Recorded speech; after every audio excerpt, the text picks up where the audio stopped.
All right. Happy Tuesday.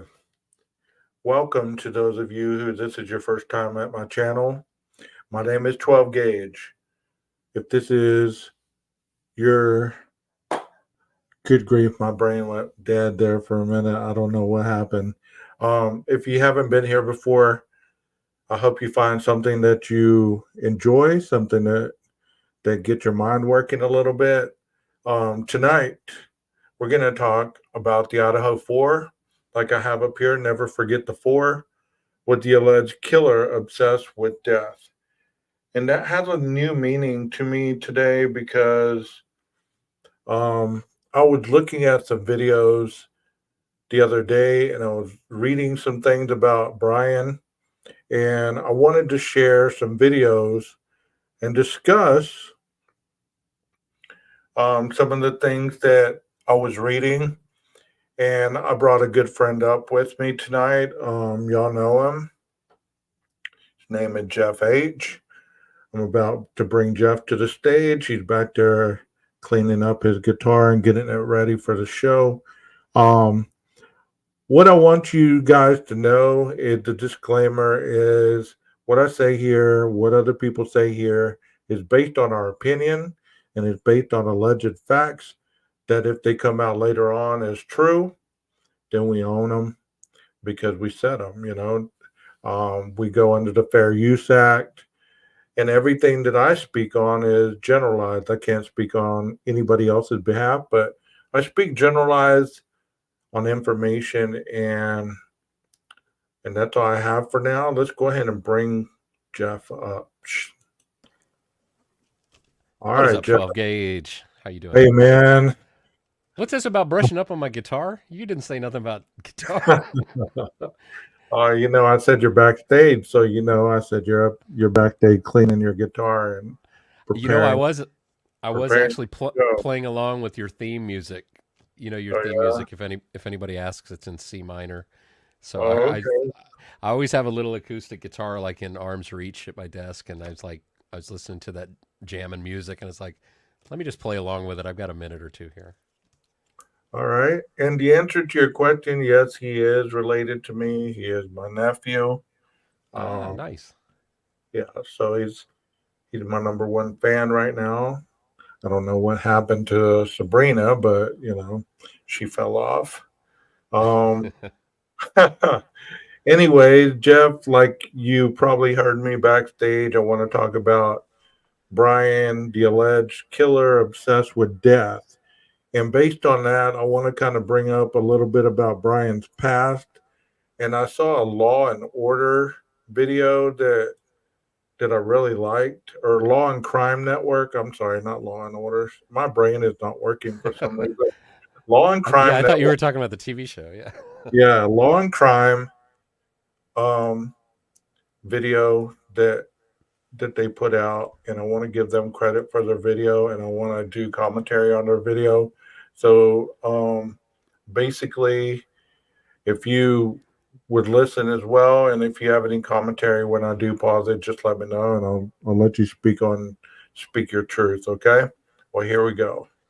Let me get this up on the panel.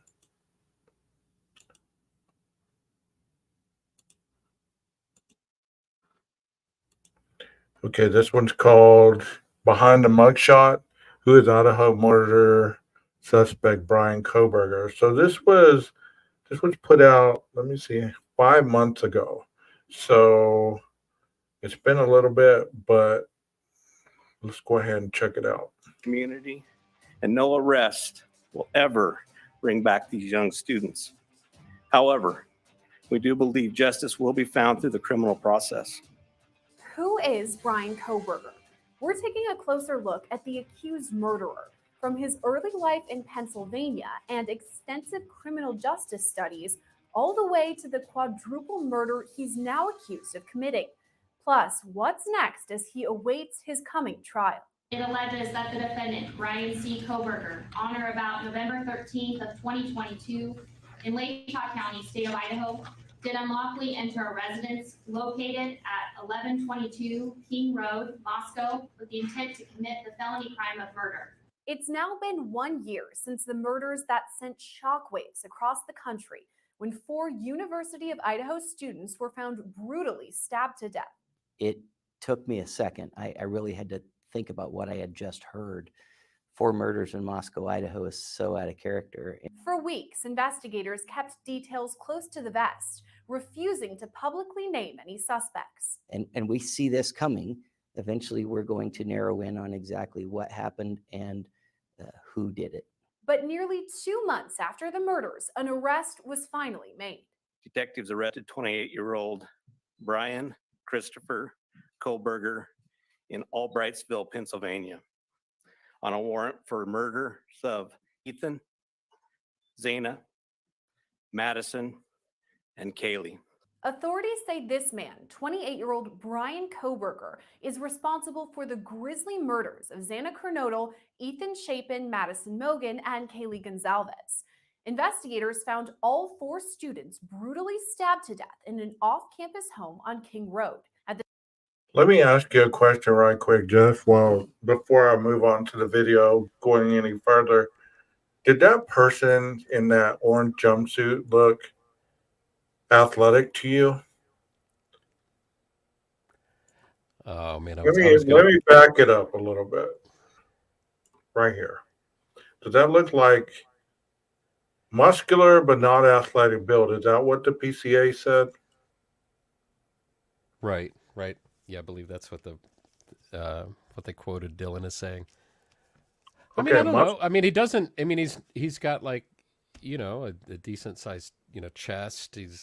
I don't know. I don't know how I would describe a person like that, but I don't think it's like that off. I mean, when you're trying to remember that, this is 8 hours, 9 hours, 10 hours later after you've seen somebody, you're trying to recall from your memory when you went to sleep, you've had a night's sleep.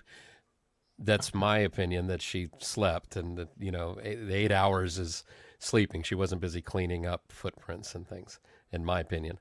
But you're trying to recall, and is that what you would maybe say? He's kind of, you say muscular, but then you don't want to give the impression he looks like the blue guy in like, what's the movie? What's the guy, the blue guy, the big muscular blue guy in Groot? Guardians of the Galaxy. Oh, see, my brain's broken too. Guardians of the Galaxy. Okay. Yeah. So, Liam Carey, thank you so much for joining us. You said, and BK is a lot taller than Dylan originally described. Okay. Well, that's what I was wondering here, because I mean, when I look at, that's why I asked you, Jeff. I wanted to get your impression on that. But when I look at this right here, I don't see a very muscular person. Not even really an athlete. I see a very shrunken in kind of skinny guy. You know what I mean? But to me, a muscular person is the definition is different than a lot of people's, because, as you and I have talked about, I played in sports for a lot of years. So muscular to me is a bigger type guy like I am. You know what I mean? I'm not very muscular, but you can tell that I have, I don't know what I'm trying to say.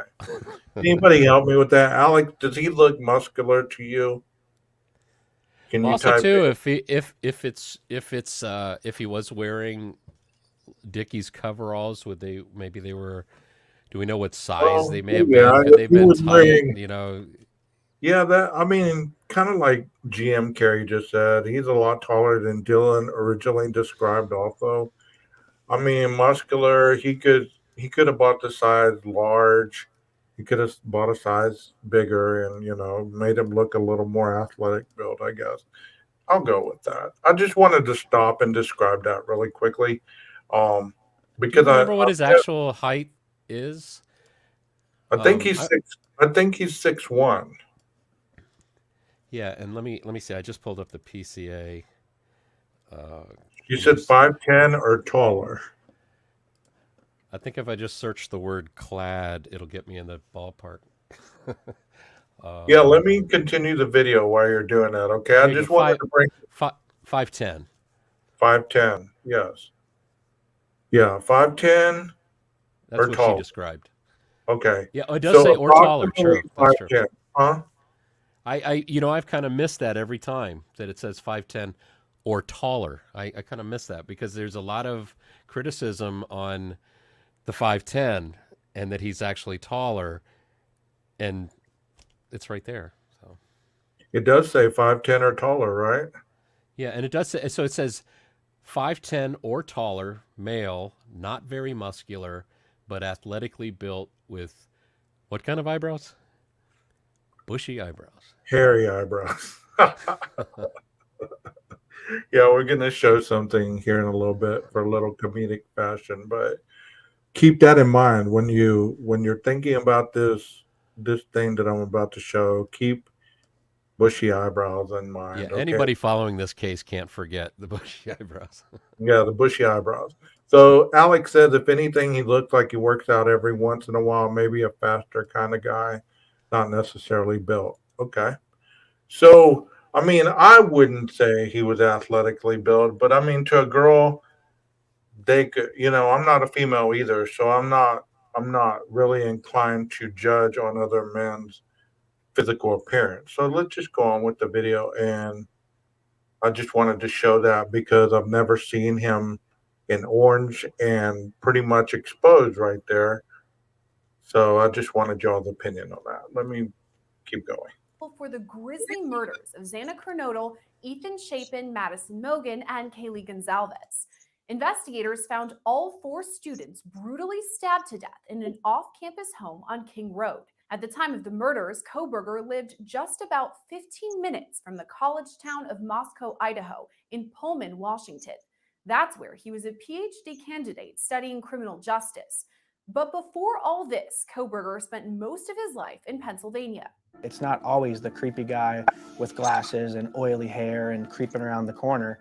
It's sometimes just that average Joe that on the inside, you have no idea what he looks like. But on the outside, he may just seem like a normal person, much like Brian Koberger did. Brian Christopher Koberger was born on November 21st, 1994 in Albrightsville, Pennsylvania, about an hour and a half north of Philadelphia. He graduated from Pleasant Valley High School in 2013, located about 10 minutes from his family home inside the Indian Mountain Lake development. That's where investigators would later compare DNA found at the Idaho crime scene with DNA collected from the Koberger family trash cans. Before all that, Koberger spent the majority of his 20s in the Lehigh Valley, about 45 minutes south of his family home. That's where he studied first at Northampton Community College and later DeSales University. It's a small school. It's not like it's a Penn State or a Pitt or a Temple. It's a very small school in a cornfield. So if you go there, you know most of the people within your study and pretty much everyone that goes to the school, and he was not known. After his arrest, Law and Crime Network crews traveled to Pennsylvania to learn more about Koberger's past.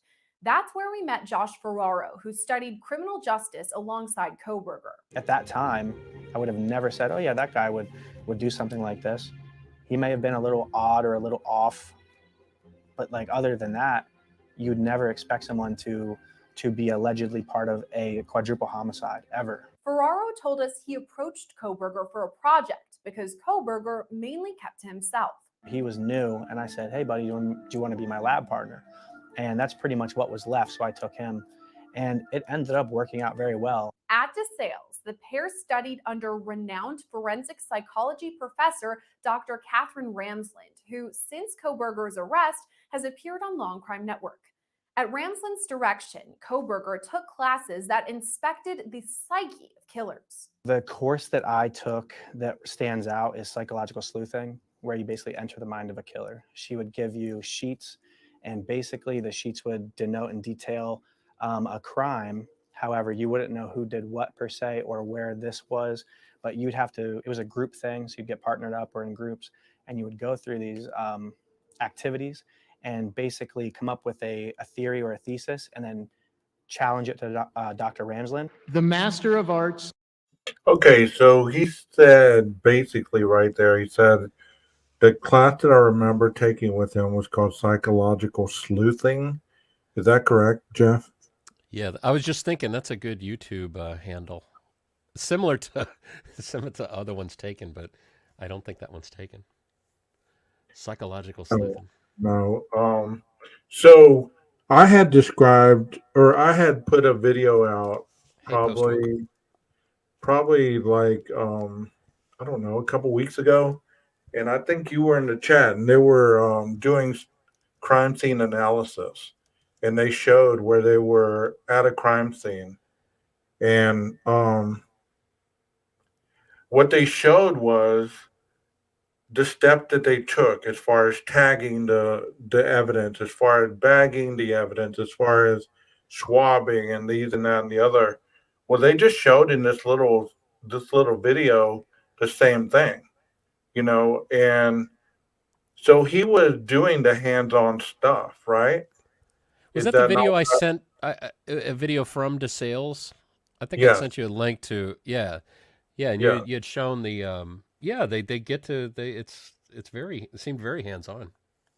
So basically, what he had at his sales was the opportunity to do the hands-on stuff. Okay, so he saw how to tag it, how to bag it, how to identify the information, put it on a chain of custody form, and learn all the tricks of the trade, so to speak, and the procedural stuff that he would need in order to be proficient at his job, whether it be a crime scene investigator or to just basically learn the terminologies and procedures that were needed to sweep a crime scene, so to speak. So, if he knew this stuff, do you think that that went into his ability, as many state that he was the killer on the night of the 13th? Do you think that that would have played a role in him being able to clean up the crime scene? I mean, doesn't it make it? It's an interesting like factor, right? I mean, it especially if you consider that it's not like very. It doesn't sound like it's been very easy for law enforcement to figure this one out. Like, what's her name? The coroner, Mabott.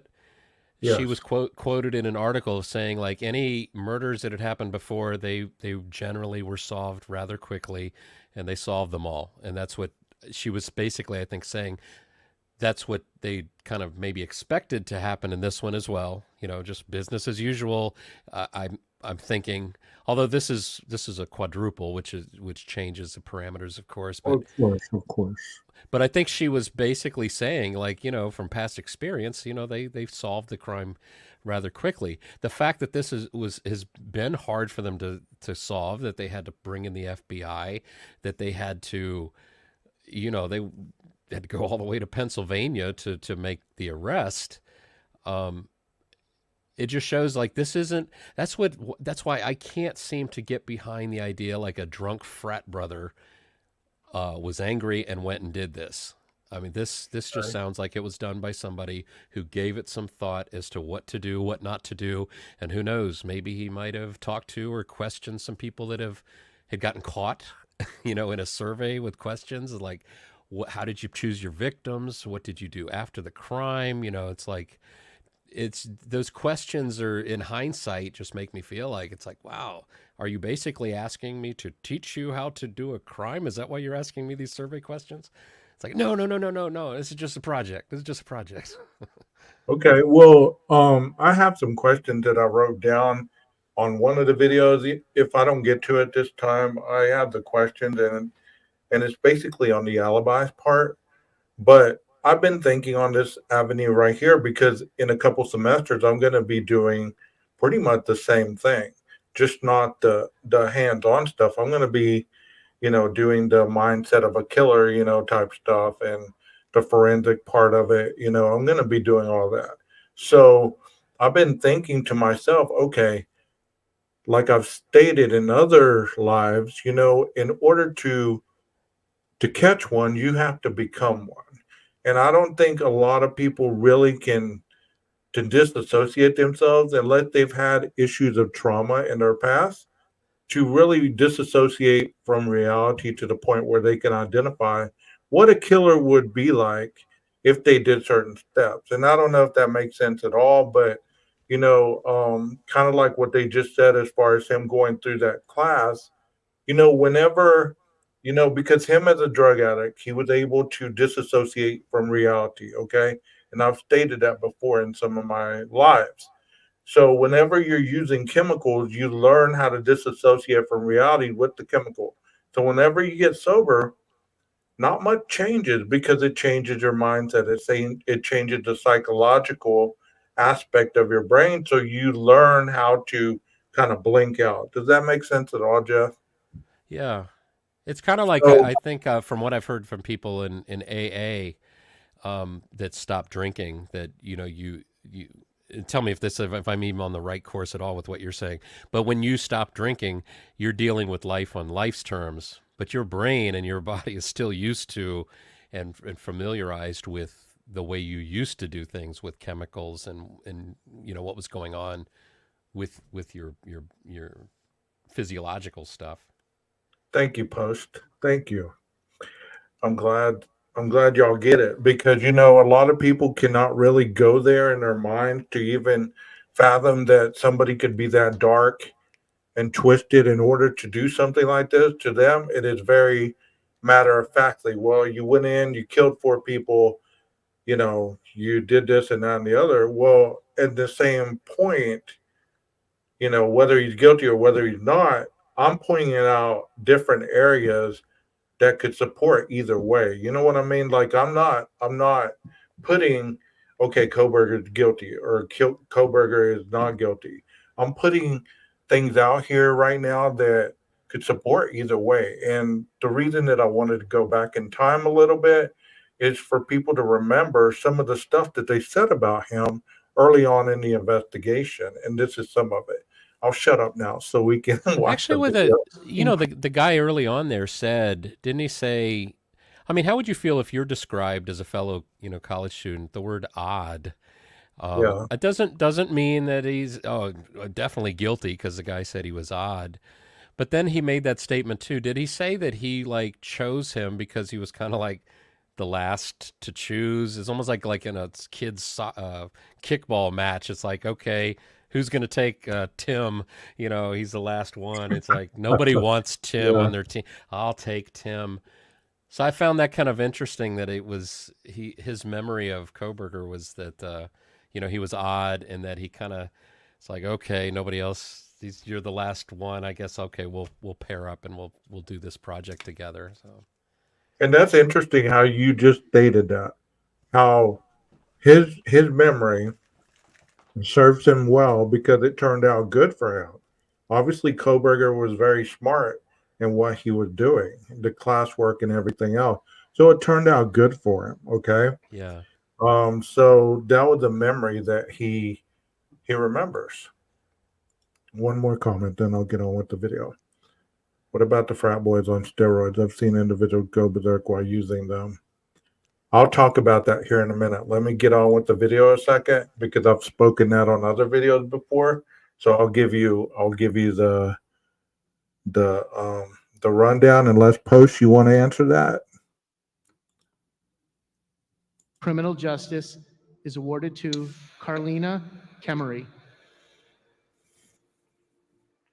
Jenna Cook, Brian Koberger. After his graduation from DeSales University, Koberger headed more than 2,000 miles west to continue his criminal justice studies, this time at Washington State University. The dad was like wanting to introduce me to Brian, and he said something. I don't remember the exact like word he used to describe him, but it was something that was like he has a hard time making friends, or he's kind of shy, or something like that. After arriving in Washington, Koberger moved into the same apartment building as Christian Martinez. He described Koberger the same way as Ferraro, standoffish but seemingly harmless. But Martinez's wife felt differently. Like every time I would like talk to him, my wife describes it as like a death stare, and like it kind of is like you make eye contact with people, but like you're not like constantly like just staring at him. He would be like constantly like staring at me, like he's just trying to like analyze me. That was a feeling I would get. That's a great word too, because you know what? Um, if you're a criminology person or somebody that has been trained to kind of analyze the situation around you, him looking at you that way would be kind of normal, wouldn't it, Jeff? Yeah, maybe so. Yeah, maybe the observant or ever observant eyes. Um, I've been meaning to ask you to stop looking at me that way too, 12 gauge. I keep forgetting to bring it up, but yeah, you got that same stare, man. And I don't. No, I'm just kidding. But yeah, I mean, I don't know. You know, as I was watching that interview, I was trying to watch it from the perspective of people that are, are kind of pro Koberger. And so I was trying to see it from both sides. And I was looking for, I don't see any evidence of like, okay, they're trying to get this person to say this. They're trying to, I'd love to see the full interview with that guy just to see if there's any kind of sense of, I mean, it sure seems like he's just speaking about an actual experience. This doesn't seem to be concocted like a mainstream media concoction. This is just a neighbor remembering. Not to say you can't fake that. Sure, I work in TV. Of I know you course, can. of course. I do. I've done a lot of political ads, and there's politicians that are, they're trying to get the words just right so that they leave you feeling a certain way. But I think you can. I think you can kind of sense when somebody is genuine. Exactly. That seemed very genuine, and it seemed very. It was interesting that he shared what his wife, kind of felt too. It's like, so you get you get the opinions of two people just listening to him. For those of you that don't know who that guy was, he was the one that took Brian to the pool party at the Grove Apartments. This is Oh, the I didn't guy. know that. This is the guy that took him because the Ah, dad asked him, hey, my son just new here, doesn't know anybody. So he ended up taking Brian to the Grove Apartments. This is the one that texted him about, when Brian was talking about, I need to go buy some swim trunks, this, that, and the other. And this is the guy that was that guy. Okay. After the murders on November 13th of last year, Martinez says Koberger reached out to him about the topic. He was like, "Oh, did you hear about these murders that happened?" And it was like so short after they actually happened. Like there was barely any news articles out, so there wasn't much that I could have like read. So I was like, "Yeah, man, that's crazy. Yeah, of course I've heard about him." And he was like, "Yeah, it seems like they don't have any leads." And I'm like, "Yeah, I mean, there's not much about it, There's nothing. I have no details really to say." But yeah, and then he's like, "Yeah, it seems like they think it was a crime of passion." Those were the two things he said. Was that they had no leads. Okay, so they had no leads, and they said it was a crime of passion. So how weird is that for somebody to say that? I mean, honestly, if you and I were talking, Jeff, and I said, "Hey, man, have you heard about this?" and you told me, "Hey, yeah, they have no leads, and I hear that it was a crime of passion," would I instantly think you were the killer? yeah, it's interesting. It's one of those things with hindsight, right? Like you look back at like, what somebody has said, but yeah, it just like sounds like they got no leads. Depending on the tone of voice, like if I came to you and I said, sounds like they don't have any leads on this. It's not a funny matter, but if you're saying it that way, you're like, with relief, or that you're relieved that there's no leads. Or just, the thing is, also too, people that are a little come across awkward or odd when they're trying to make small talk. It sounds like maybe this conversation might have been a little bit of in the realm of small talk. Maybe it's just like it's hard to actually judge what's really going on there because just an awkward person trying to make small talk. Everything they say could all of a sudden look suspicious. In hindsight. So I don't know. I mean, I don't know. I'm not trying to be biased or anything, but just looking at Brian, I've seen hundreds of dudes like him on the college campuses. I mean, it's not. I've never once thought, even if they acted a little awkward, because most people in college are a little bit awkward. I mean, they're not, they put themselves in different categories, but you look at the area that he placed himself in, like that guy said earlier, you wouldn't even notice him. You didn't know him. You wouldn't have even known him. So basically, he probably put himself in areas to study. He wanted to be great at what he was doing, and there's nothing wrong with that. You know what I mean? Right. Yeah, because So he was. I think he was making the point that it was a small place, small college, or not small college, but the. What was he? What was he saying? It's like it was small enough that everybody knew everybody, right. but he didn't really know him. So yeah, it was. So what makes him so awkward? Standoffish. I promise don't- you, if you meet me in real life, I am standoffish and cautious with people until I get to know you well, and then I act like I've known you for all my life. But I'm very standoffish and cautious. I don't know if that's based on what I've done for a living, working with people that take advantage of you or take advantage of people that use drugs that are now sober that really don't trust you, so you instinctively pick up their traits, things of that nature. So if you meet me, I'm nice, I'm cordial, but I don't really speak a lot until I get to know you and I'm comfortable with you. I'm sure a lot of people think I'm standoffish. They think, they would say, "Hey, you're awkward." But I don't know what level of awkwardness he is. You know what I mean? He's Let me go ahead and continue this. They think it was a crime of passion. Martinez says Koberger may have had a fascination with death or dying. One thing that stuck out was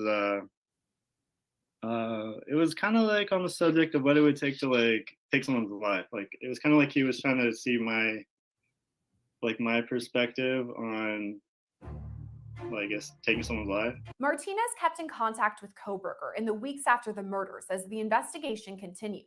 The loss of Xana, Kaylee, Madison, and Ethan remains the highest priority for the Moscow Police Department. We will continue putting all of our resources into investigating and solving these murders. Investigators are prepared to work through the Thanksgiving holiday to continue their efforts. As local, state, and federal police continued on in the investigation, Koberger sent Martinez a text on Thanksgiving, reading, quote, "Happy Thanksgiving to you and your family." This message was sent just 11 days after the murders. Weeks later, Koberger was headed back to Pennsylvania for the December holiday break. As he and his father drove cross-country, they got pulled over. At the time, Koberger was driving his white Hyundai Elantra that investigators had previously announced was a vehicle of interest in the case. Okay. You're coming from Washington State University, and you're going where? Oh, you're going to be going to Pennsylvania. Oh, okay. Soon, Okay, now it's the perfect time for me to show y'all exactly what I wanted to talk to you about as far as the bushy eyebrows. I want y'all to remember what you just saw. Let me stop sharing that one and share this one. A little bit of humor here. Hope you get it.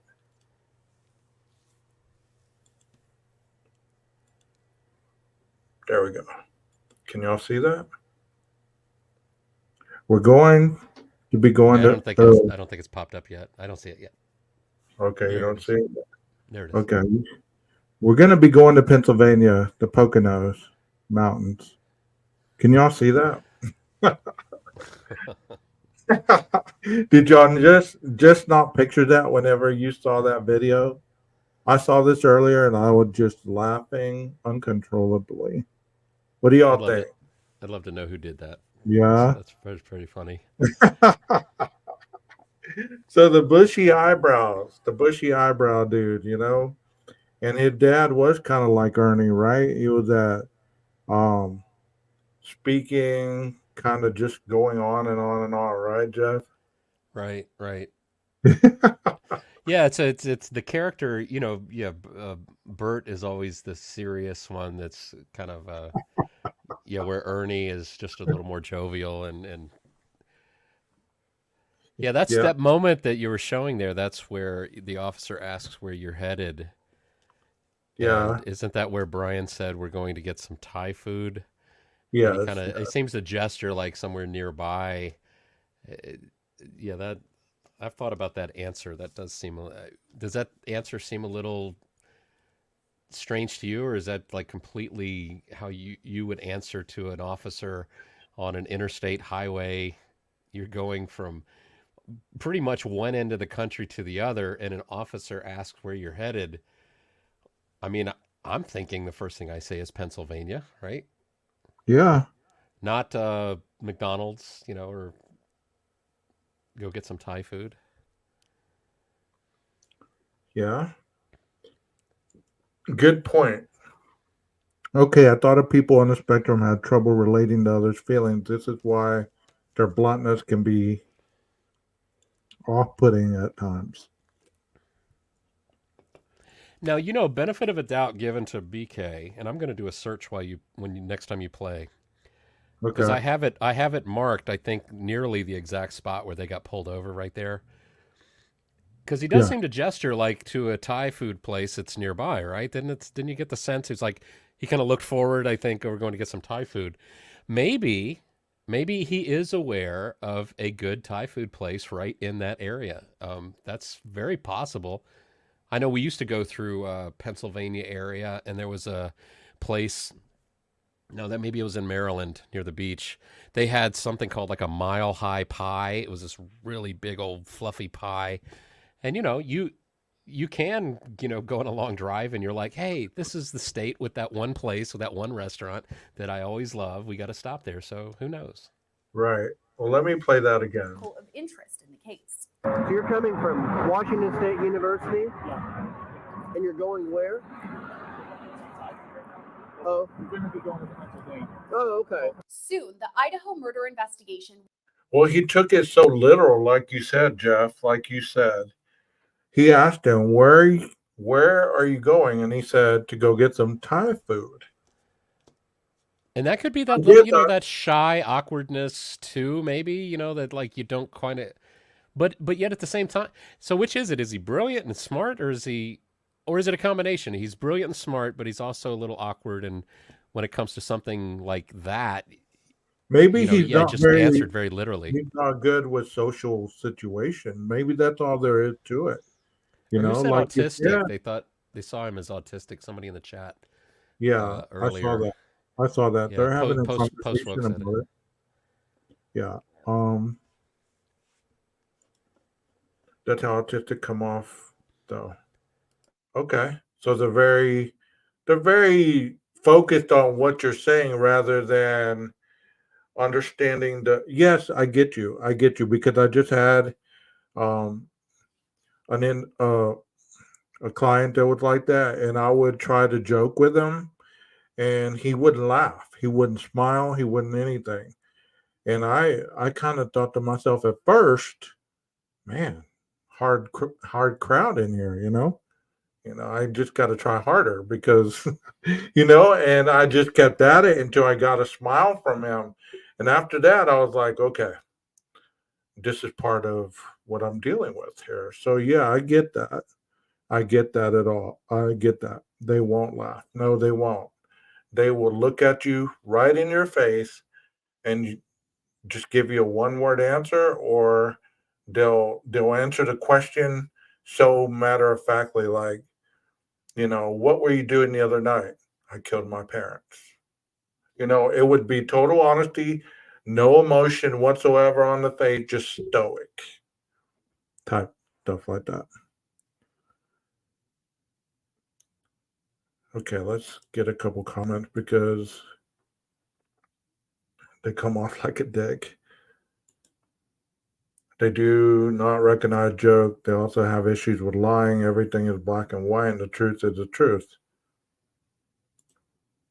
The facts are the facts. Yes.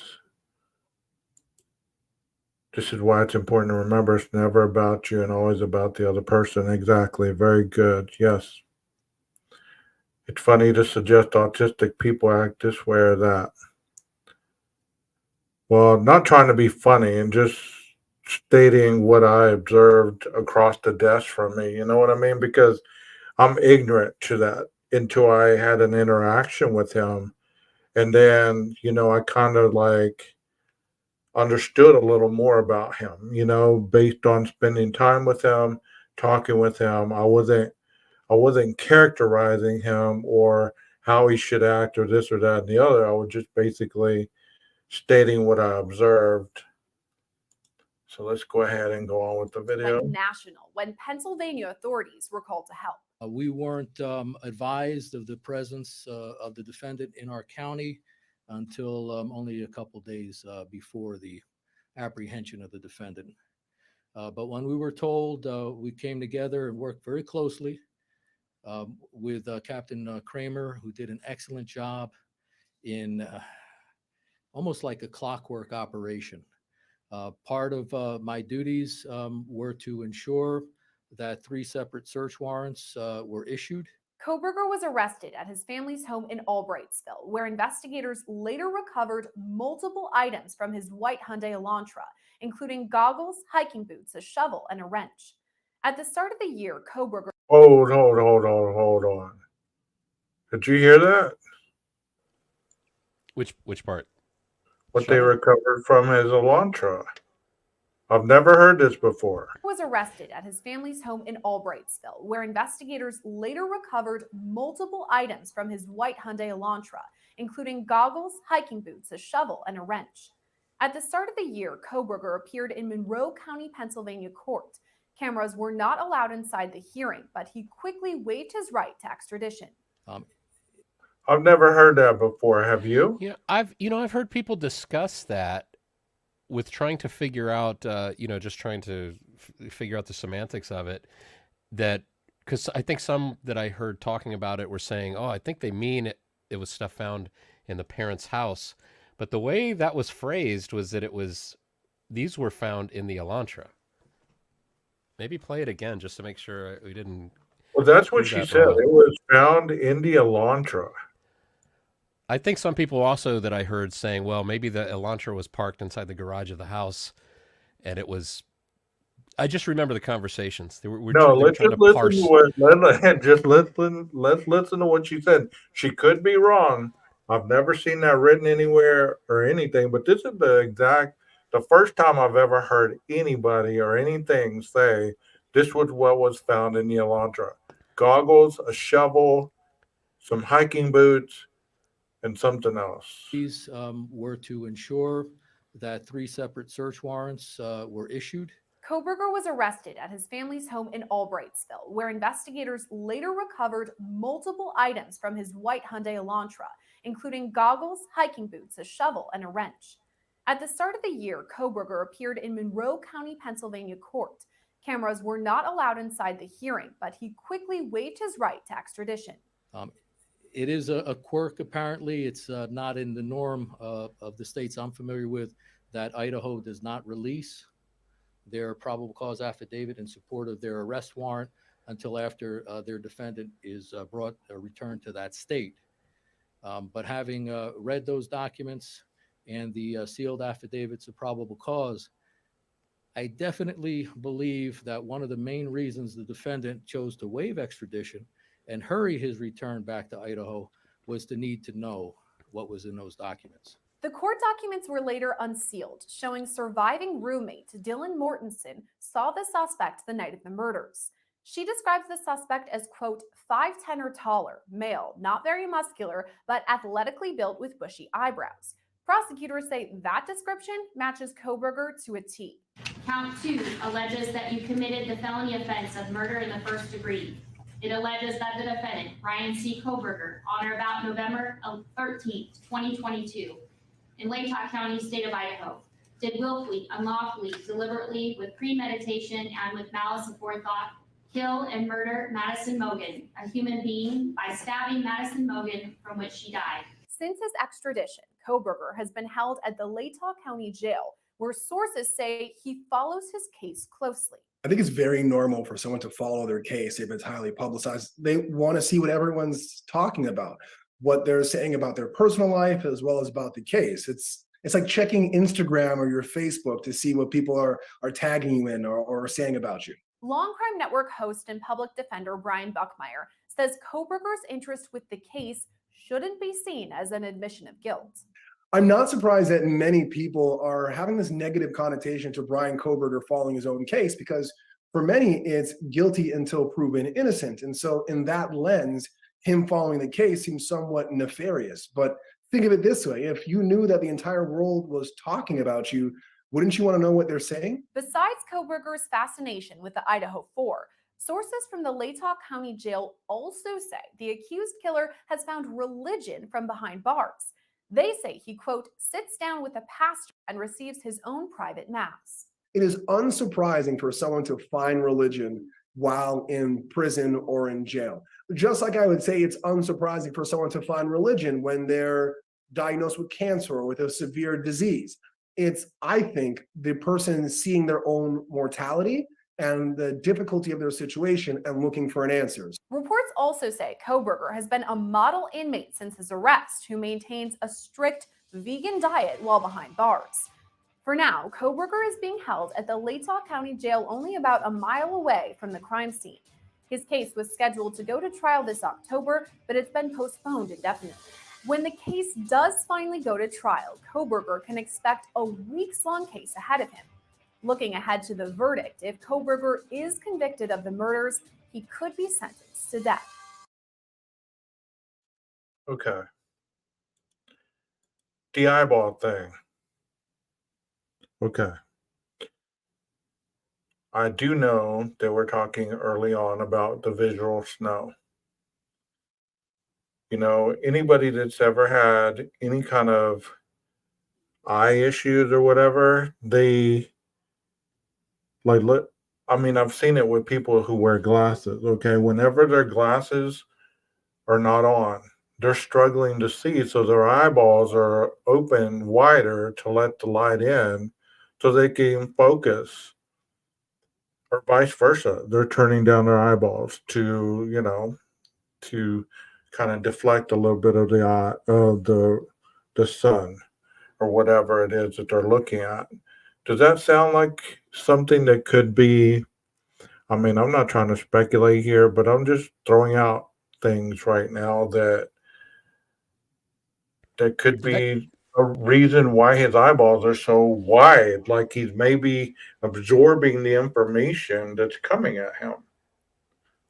Like I've had people talk to me, or I've been talking to somebody, and their eyeballs get that big, and I'm like, okay, are they like shocked at what I'm saying, or you know? I used to work with somebody that had eyes like that were just always very wide open. So I don't know if that's, you know, at play here. Also, I mean, did that thought come to you because of the still pictures they were showing? Because the other thing that comes to mind, if so, is that, you know, the still pictures can sometimes not show you the reality. You know, a video, moving video, I think reveals a little more reality. Because if somebody snaps a picture the moment you're yawning, you look like hell. I mean, that's not the way you actually look. Right. And the thing is, too, these photographers have their, you know, high-speed shutters on. They're putting their finger down as he's walking. They know they've only got a short period of time. They get paid if they bring back images to use, you know, or they can sell them, or however they've got it set up. So they're just snapping away, and someone is picking, you know, the pictures that make it to show. And those that choose the pictures, you know, have opinions on the case too. So, you know, there's that factor as well. I mean, I know when I was doing political ads, when we were going, you know, they'd give me a script and they'd say, okay, this is the opponent. We're doing an ad against this opponent. Go find some imagery of this opponent. And of course, my job is to not find, hey, here's the opponent looking great. Hey, they look like they're right out of a Hollywood movie. No, you're looking for ones where they look like they're, you know, there's mean people, and, you know, this is an ugly look. Or it just fits the, you know, the commercial that you've got. So. Well, Jeff, we have post-woke world. Try to say that. Woke. What's up, guys? That's a tongue twister. We'll You say can that say 5 times post. fast. How you guys doing? Good. Good to see you. PW is easier. Can we say PW? Yeah, you can do PW. That's fine. Oh, be quiet, Josie. Sorry, my dog gets really jealous. It's okay.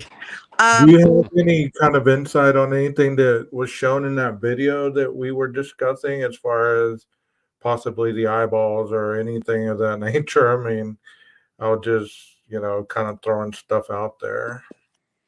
about the visual snow, you mean, or? Yes, the visual snow. You Yeah. remember that? That whole thing really fascinates me. I mean, I want to just preface it first by saying we can't confirm, right, that that's him writing it. Although I will say, I think to me, it seems like it most likely is, because it looks like his photo on there. And, unless somebody backdated it and made it up, right? I mean, it seems like it's probably him. And so if we're assuming it's him, it's really interesting when you look at what he's writing. One of the things that stuck out to me and puzzles me is he mentions a date in there of September 21st. And I think it's either 2000. He says the year before, this time last year, September 21st. And I think he's writing in 2010. So it would be 2009 is when all of this started for me, he says. And that's when all these feelings he had when he's talking about his father and how he can't stand people and he has no empathy and all these things. And I really am just so curious what happened to him on that day.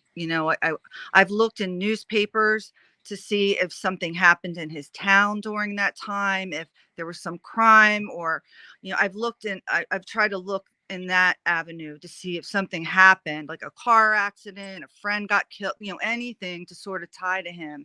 And I can't find anything. So I just find it interesting that he can pinpoint the symptoms starting on a particular date. So Yeah, that's very interesting to be able to put a date to something that's serious for you, and to have that as a memory, it's like you said. So it's interesting to know what happened to him either around that date or on that date. yeah. I mean, I would imagine it would be something traumatic, right? Like I would think it, when you remember a date like that, and then after it, these are your symptoms, I would suspect it's either something traumatic or perhaps some sort of injury happened. Maybe he had a head injury or he got really sick, like a viral illness.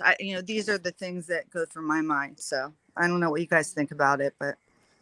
Some good What do you sleuthing, think, though. Jeff? That's for sure. That's really. What'd you say? I mean, I said that's some good sleuthing on post woke or PW's efforts. I'm impressed. Oh, well, this is how my mind works, guys. I mean, I just, because it's all about why, right? For me, it's why. Right. Why did this happen? And if he's in fact the person that did it, he's leaving these clues, this residue on the internet for us to go and find. And that's a big clue, him writing these things, and he's being honest there, with his feelings. And that sounds like someone that really needed some help. He's saying how he felt. It's really sad to read that stuff, because he has insight in knowing that it's not good to feel this way. Right. Right. Yes. And, so it's actually pretty sad. I think a lot of people nowadays, a lot of kids actually do feel that way. And that's why we see all these horrific murders and stuff happening. Sorry, I know some people don't like to say that on their channel. You're fine. You're fine. Okay. We see all these horrific crimes happening on the daily now. I mean, every day we're seeing this stuff. And I think people are just losing their humanity. So.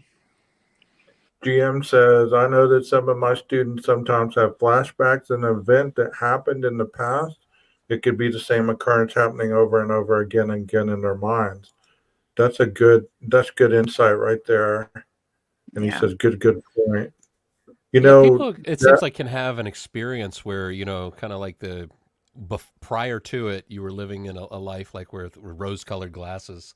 And then all of a sudden the reality of life hits you with something. Maybe it's like in my life, I had an uncle who took his own life, and that will forever. I mean, I can see it from that moment rippled to today. Even will be something tomorrow will be connected with. Oh, I got somebody at the door. You probably hear my doorbell. But that it could be something along those lines that just changed the way he viewed life and everything. Mm-hmm.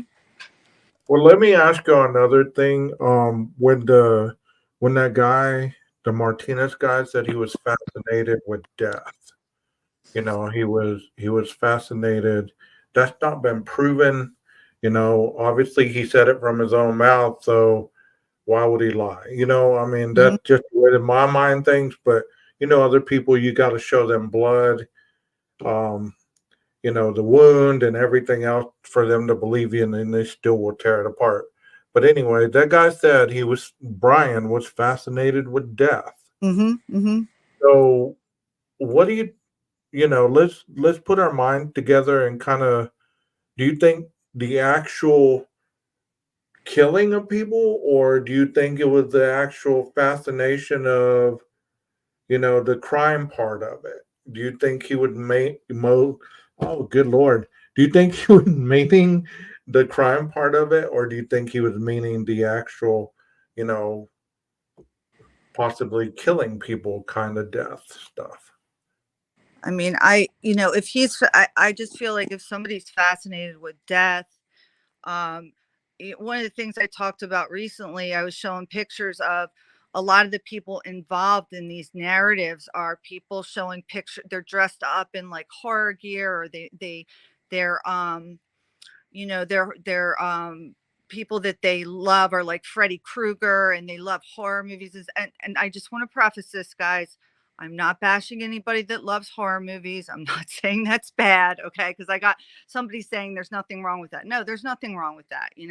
I do think it's an odd thing to be super. I get it. People like to watch that stuff, right? So is that what he means by he's fascinated with death? Or does he mean he's fascinated with death like he wants to talk about it constantly? He wants to talk about death scenes, how people die. Let's look at people dying. Let's talk about people, how they die. Let's talk about how we can kill people and get away with. I mean, what does he mean by fascinated with death, right? It could be anything, right? Jeff? Oh, I just got back. Sorry. I should wait. Let me see if I can guess what you might have been saying prior to me just turning my mic back on. Yeah, no, my favorite movie is Raising Arizona. Yes, I'm glad you asked. That's movie, actually. I'm sorry. What was the question? We're talking about how the fascination with death, as as that guy was talking about Brian, if just in thought, whether he was really discussing death in the pretense of committing a crime, or just the fascination of being obsessed with killers, like Freddy Krueger,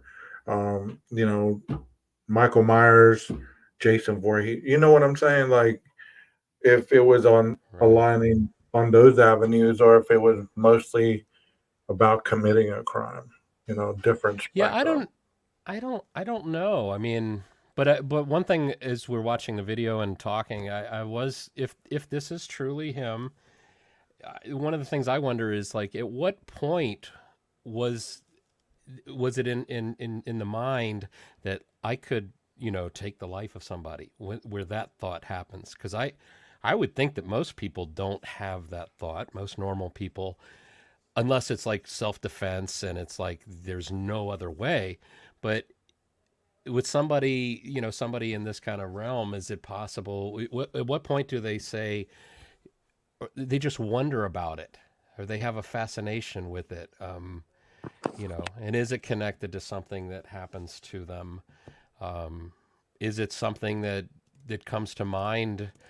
Heck, with your studies. I mean, maybe as you start studying, you go in to try and be a law officer, and then you like you were saying earlier, to be the best bad guy, you got to really know the good guy, and to be the best good guy, you really need to know the bad guy. So you have to.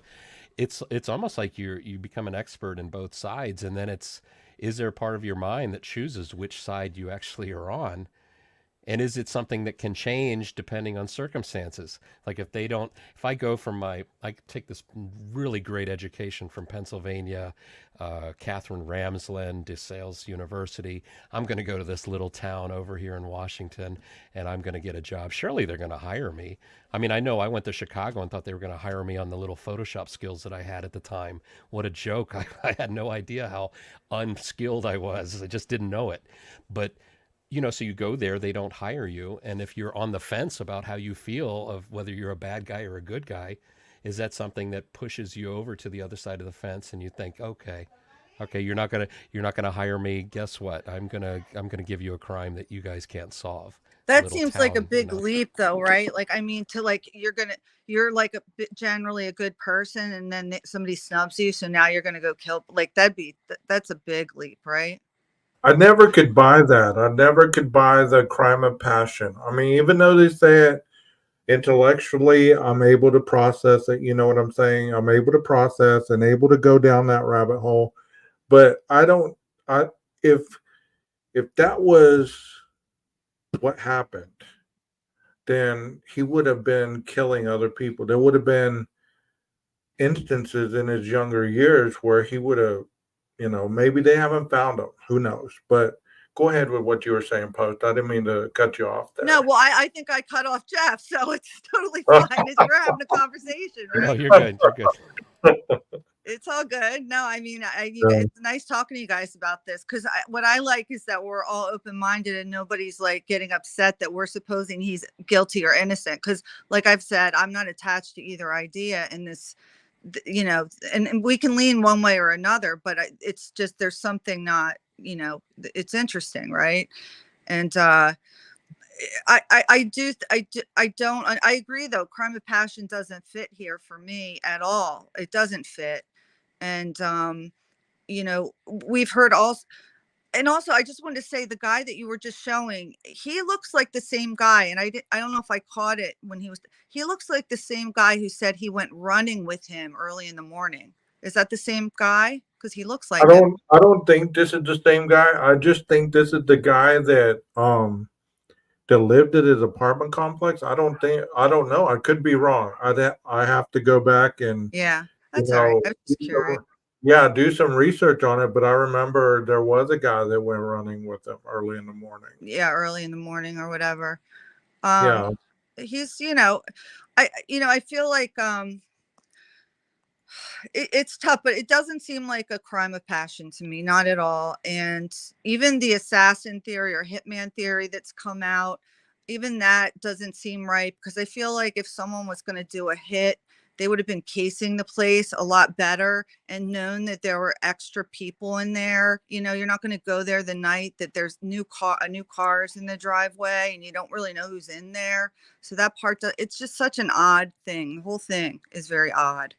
Right. So that's what I'm saying too. It's kind of like, I've always told my clients in the past, I said, if you're really a high level drug dealer or gang member, real gang members don't brag about who they are or what they do. Yeah, you don't know them, right? You don't know right. You don't know them. They're incognito. They're calling the shot behind the scenes. So you're not really gonna know, this the guy that went in there and killed him, you're not. That never made sense to me either, Yeah. Jeff, what do you think? I was just Googling. I did find it's Schuyler Jacobson is the guy who went running with BK. I don't know if that I didn't catch the name in the video you showed who his former classmate was. No, that guy's last name was Martinez. Oh, okay. I don't remember what his first name was, but it was Martinez. He's the guy that Brian texted around Thanksgiving to wish him a happy Thanksgiving, and the guy kind of left him on read, just really didn't respond. And because the guy's wife had issues with him. So think about this, okay? We've heard about this guy's wife having issues with him. We've heard about the supposed DoorDash driver's wife having issues with him, the guy that lived 1,200 feet from him. So I'm not a woman, so I can't really speak on how a woman's intuition is, Post, maybe you could give us a little insight. Yeah. What could cause a woman to not like somebody like Brian just based on their appearance like that? So, I mean, looking at him, he doesn't, I don't know, red flags go up. And I will be honest, I am the type of person that I can sometimes see a picture and read into a person. And I always give them a chance, but a lot of times I'm right. And that's, I don't know, whatever. It's just the way it is for me. But Right. it's not, there's nothing about him. But in terms of when I meet a person face to face, there are some men who they'll either make these little backhanded comments to women, whether they're sexual or not, Right. that are sort of put downs, right? And depending on how sensitive you are as a woman, you can be offended by it. And depending on how confident you are, you'll not say anything and you'll just take it and then go and tell your boyfriend or whoever, husband, I don't like that person. Me, Right. I just hit you right between the eyes. If I catch you're giving me that to me, you want to play? Let's play. Let's go. You know? And so I think he's probably one of those people that is saying some things and may not even be aware of it. And so I would just go right back at him like, what did you say? I don't understand. What did you mean by that? You know, I force the person to clarify it so I understand, are they actually being this way, or do they, you know what I mean? I force clarification. And so that's my opinion. I think I'm not trying to put women down or blame the victim, but I do think some women tend to not confront the situation and then just let it, and then later on cry victim, you know, and I don't like that. I don't like that game. So but again, that's me. That's not everybody can be that way. So. Right. Aquarius, Yaya, thank you for being here. You said the way they talk. Yeah, that could be it. I agree with Post. Sometimes it's just the energy or vibes you absorb from them. And you say, I agree with you, Post. Yeah, so they agree with you. I would say also, like, I would ask you, Post, would standoffishness, because these are the words that they use. So I'm not putting these words out there. Okay. Yeah. Standoffishness, awkward, not really a talker.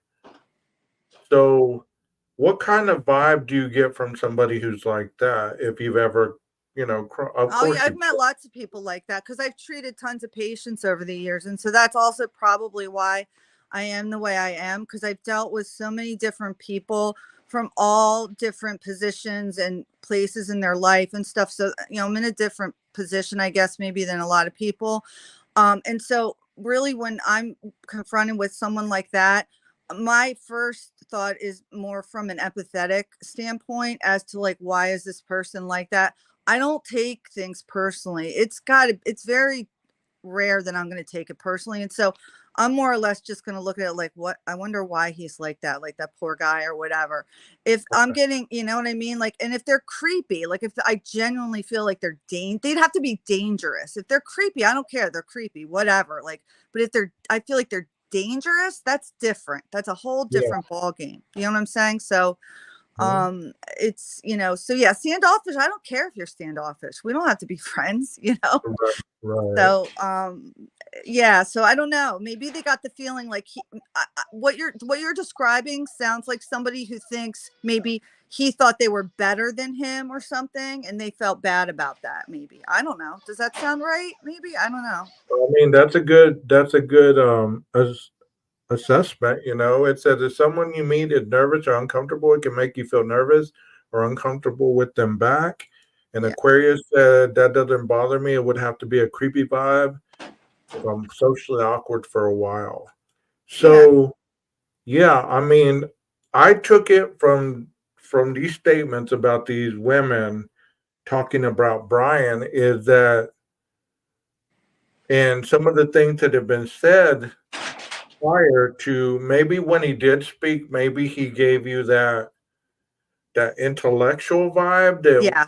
That's what you're I think. joking about something and he just bust out with the encyclopedia Yeah. definition of whatever you just said, or maybe he breaks it down to the minute, You know, like, You know what? Not to interrupt you, but to your point, not to interrupt you, I'm interrupting you, right? No, you're but fine. You're to fine. your point though, that actually makes sense, and here's why. Because I looked at his traffic stop, and if you look at his traffic stop with the officer when he gets pulled over for the crosswalk at the red light, I know people like that. I've talked to people like this. It's hilarious because he does it in a very nice way. He never raises his voice. He's respectful to her, but he can't be wrong. He's one of those people, he cannot be wrong, even though he is in the middle of the intersection at a red light.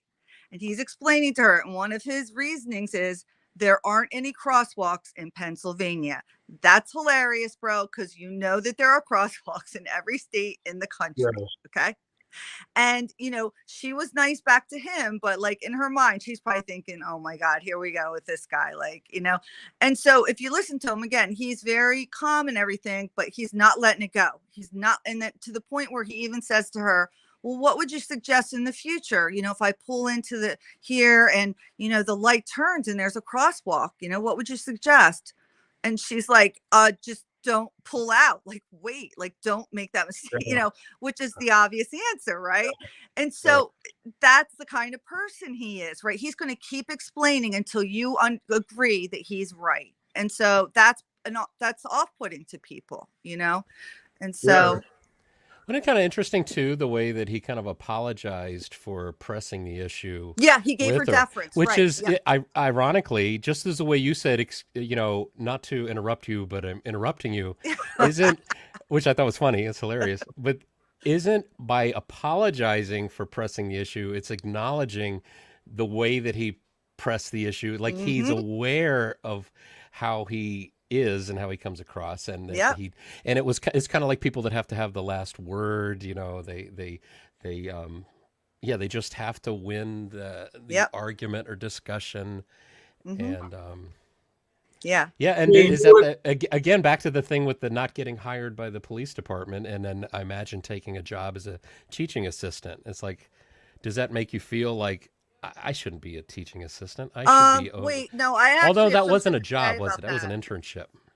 I have something to say about that. I have clarification to make on that, and I could be Uh-huh. wrong, but if you're in a doctorate program, if you're in a PhD program, you're automatically a teacher's assistant. That's what you Oh, do okay. to pay for your doctorate. That's how you get your funding. So he's a teacher assistant no matter what. Like once you get accepted to a doctorate program, you're getting paid, and one of the ways you get paid is by being a teacher assistant and doing research towards your PhD and helping the professors. So that's a given. In terms of him applying for the police position, I don't know for a fact, and this isn't a jab at you, this is just me saying I've never found out for a fact that he did not get hired. But what I do know is that's also part of his doctoral program, that that when that doctorate program he was in required him to get a position in one of the local police stations. And so that was also part of his doctorate program. And so I don't know if he got the job or not. If you found out he definitely didn't, then he didn't. But I'm just saying that was part of his doctorate program too. So it wasn't like he got a lowly TA position because he didn't get hired at the police department. That's not at all. No, the TA is part of his PhD program, you know? Like if you were ever an undergrad and you had a TA, that person was a graduate student. You know, they were a doctorate student. That's what the TAs are when you go to undergrad. You know what I mean? Right. So maybe it's not that maybe he didn't have issue with being a TA over what he'd rather be doing at that moment. That maybe that's not an issue at all. But I know just because they reported it in the news doesn't necessarily mean it's true. But I know it sure was reported in such a way that looked like he didn't get the job. Well, that's what the news does, Jeff. Sure, that's of what course. the news does. But he did get correspondence back from the person that he interviewed with, and you know, I mean, one thing, if you read what if that's true as well, the correspondence back from the person he interviewed with, it wasn't like, oh my gosh, can you start Monday? You know, you were great. This was a great interview. We look forward to working with you. It didn't have that in it. So, you know. Yeah, I saw that, and I heard from someone else that was actually a fake. The person who gave that to the news faked it, and there's a whole other like thing you could go down with that, and I'm not going to bother with it. But I you know, the news is you understand they can lie. That's a fact. The Smith-Munt Act, they can lie and get away with it. And it's entertainment and it's hearsay. Even in court, I know for a fact in court, when you say something was reported on the news, if you try to use it as evidence, right? That's considered hearsay, period. The judge won't take what they report on the news. It's actual hearsay. So. And maybe it's not so critical to know why the crime was done anyway. I mean, I think it probably, we all would love to know why. And was it this? Was it this? Was it the visual snow? Was it that? Was it, was it that you were driving a Hyundai and not a Mercedes? What was it, But I imagine it has some impact on the jury as they start, because it seems to me like, at least when I look at this, it's the summation of everything, what little we know now, that makes me draw a conclusion. But I know I hear a lot of people, they cherry pick it and they pick it one item. Well, it's like, we'll pick just one item, and it's like, well, if you just look at the one item, sure, but you've got to look at the summation of everything and then say, what are the chances that this was Jeff H? No, there's no chance. I'm not anywhere near there. My DNA is not on the knife sheath. I don't own an Elantra. I don't have my phone turned off during the crime. I'm not in the field that would know how to do this kind of a crime. There's all these things. It's a summation of it. And that's what the jury's going to do. They're going to consider it all, and they're going to go back in there and deliberate and argue about it. And, I'll be. You're cutting out, Post.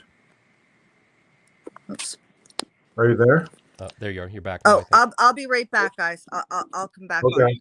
I gotta go for a minute. Okay. I'll be right back. All right, no worries. Hey, Jeff, I was thinking,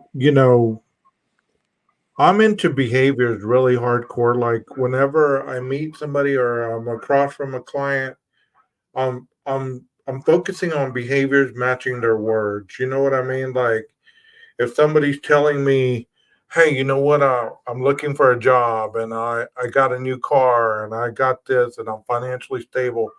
Well, you're going to look for obvious signs of their words matching their actions, right? And this is how I look at this whole case is, if this was a crime of passion and there was a bunch of rage and a bunch of bloody crime scene, and based on what people have stated, okay, I'm not putting those words out. This is what people have stated. If all this had happened in just one night, where's the pattern of it happening throughout his life? Was the boxing a cover for that anger that he had inside? Was there trauma on which Post was talking about that happened on that date? Has there been a buildup, a covering of feelings and emotions and memories with the heroin drug use? Where has the pattern been? And that's how my mind works, and that's how it's always worked with my clientele, is I create a timeline based on the information they give me. I don't go looking for the missing pieces, but they give you the missing pieces. Does that make sense? Right. And that's what I'm saying is with Brian, how they're saying, well, this just happened. Well, he lost his internship or he lost his TA job. TA position. He lost this, this, that, and the other. What really happened pattern-wise to get him to that point? We don't know, but I'm sure if Ann Taylor had done some digging, she's going to have to defend that, especially if, turning that over to the prosecution, they're going to use it against them. Does that make sense? Yeah. They're going to use that against them. Whatever they find out about his mental capacity, his pattern of behaviors, you don't hear about all this stuff. But this is, I guarantee it, it's going to be there in the courtroom. because it paints a picture of who you're either defending or who you're trying to get the jury to see to convict. And that, that is the basis of everything, the pattern. Even with you as a guitarist, you have a pattern, right? You have a pattern that you've had most of your life. If somebody was doing a life story on you, and they started asking you to retrace your life or how you became a guitarist and what are some of the highs and lows, you'd be able to go back and pick in your life the highs and the lows, right? Right, right. And you'd be able to attribute certain memories associated with trauma in your life, kind of like you've spoken about the uncle that drank himself to death, right? That is a moment in your life that you attribute as traumatic. So I'm sure if you look back on the time that that happened, were you more into your guitar? Were you depressed? Were you isolated? Was there rage? Was there, all these things? Or did you dive more into your guitar? Did you honor his memory in a positive way? Or did you honor it in a negative way? Pattern. Right. Yeah, and it seems you could go either way. How you I was going to say how you choose to respond. Well, you do have some choice. I mean, some of it when it's heavy like that. And actually, with my uncle, it was actually with a pistol that um, he's no longer with us. But but yeah, in that case, he taught me to play guitar, and I was in high school when this happened, and my whole life became about playing guitar, and it was a way to stay connected to him even though he was no longer here. I always felt that he was looking down, watching me, and I was just wishing, even today I still wish, like, just to get one more jam with him, because the last time I jammed with him, I sucked terribly. I would love for him to see where I am now and learn, like let me show you I can do some of the things that you used to do that I have on old tapes. I understand what you were doing now. I didn't understand then. And so, yeah, so I kind of, it was a very awful thing that for me, has been a very positive thing. Now he was into heroin. That was his final battle was with that. And he had made a whole lot of enemies where he used to have a whole lot of friends, borrowing money, just being awful to people. But I tell you what, the one other thing that happened that was good is the positive that came from that. I mean, I was drug and alcohol free all through high school. And I often wonder, if this hadn't happened to my uncle, would I have just been like just all my friends in high school? Would I've just, because I was the odd man out. I was the only one sober. I was the only one not on anything. I have a friend of mine who jokes with me. I once said, I said the words, I said, they were describing what they were experiencing. And I said, all that from a little piece of paper?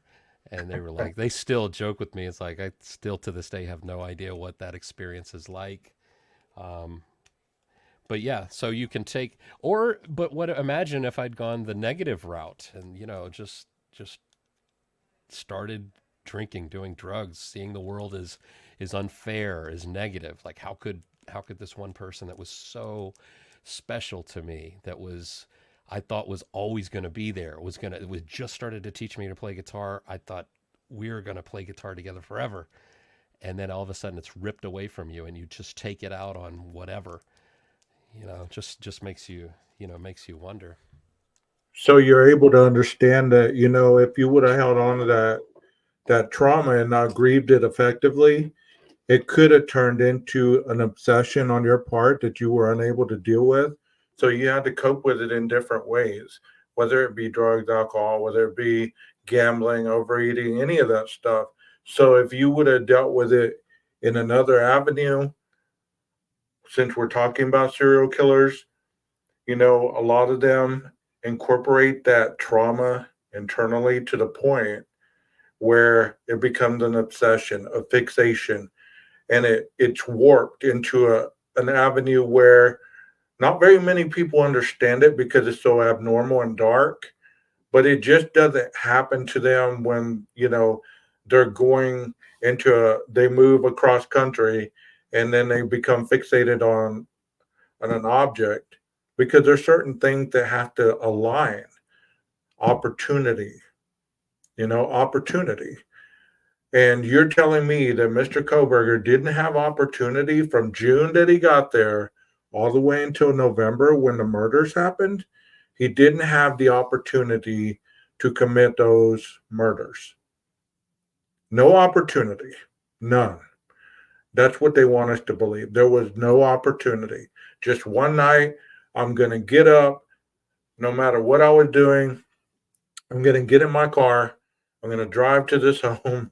I'm going to circle it and then go in, commit the murders, peel out, as what we've talked about, and the rest is history. Yeah, it'd be interesting if we will ever get to know what it is that he liked about driving around alone at night. Maybe is that part of what this new alibi is trying to subtly answer? It's like, oh, he's into stargazing and stuff like that. Right, So and we will get that. We will get into that in a part 2. I'm sorry to cut you off. Let me get to this video because we're getting way up there in time.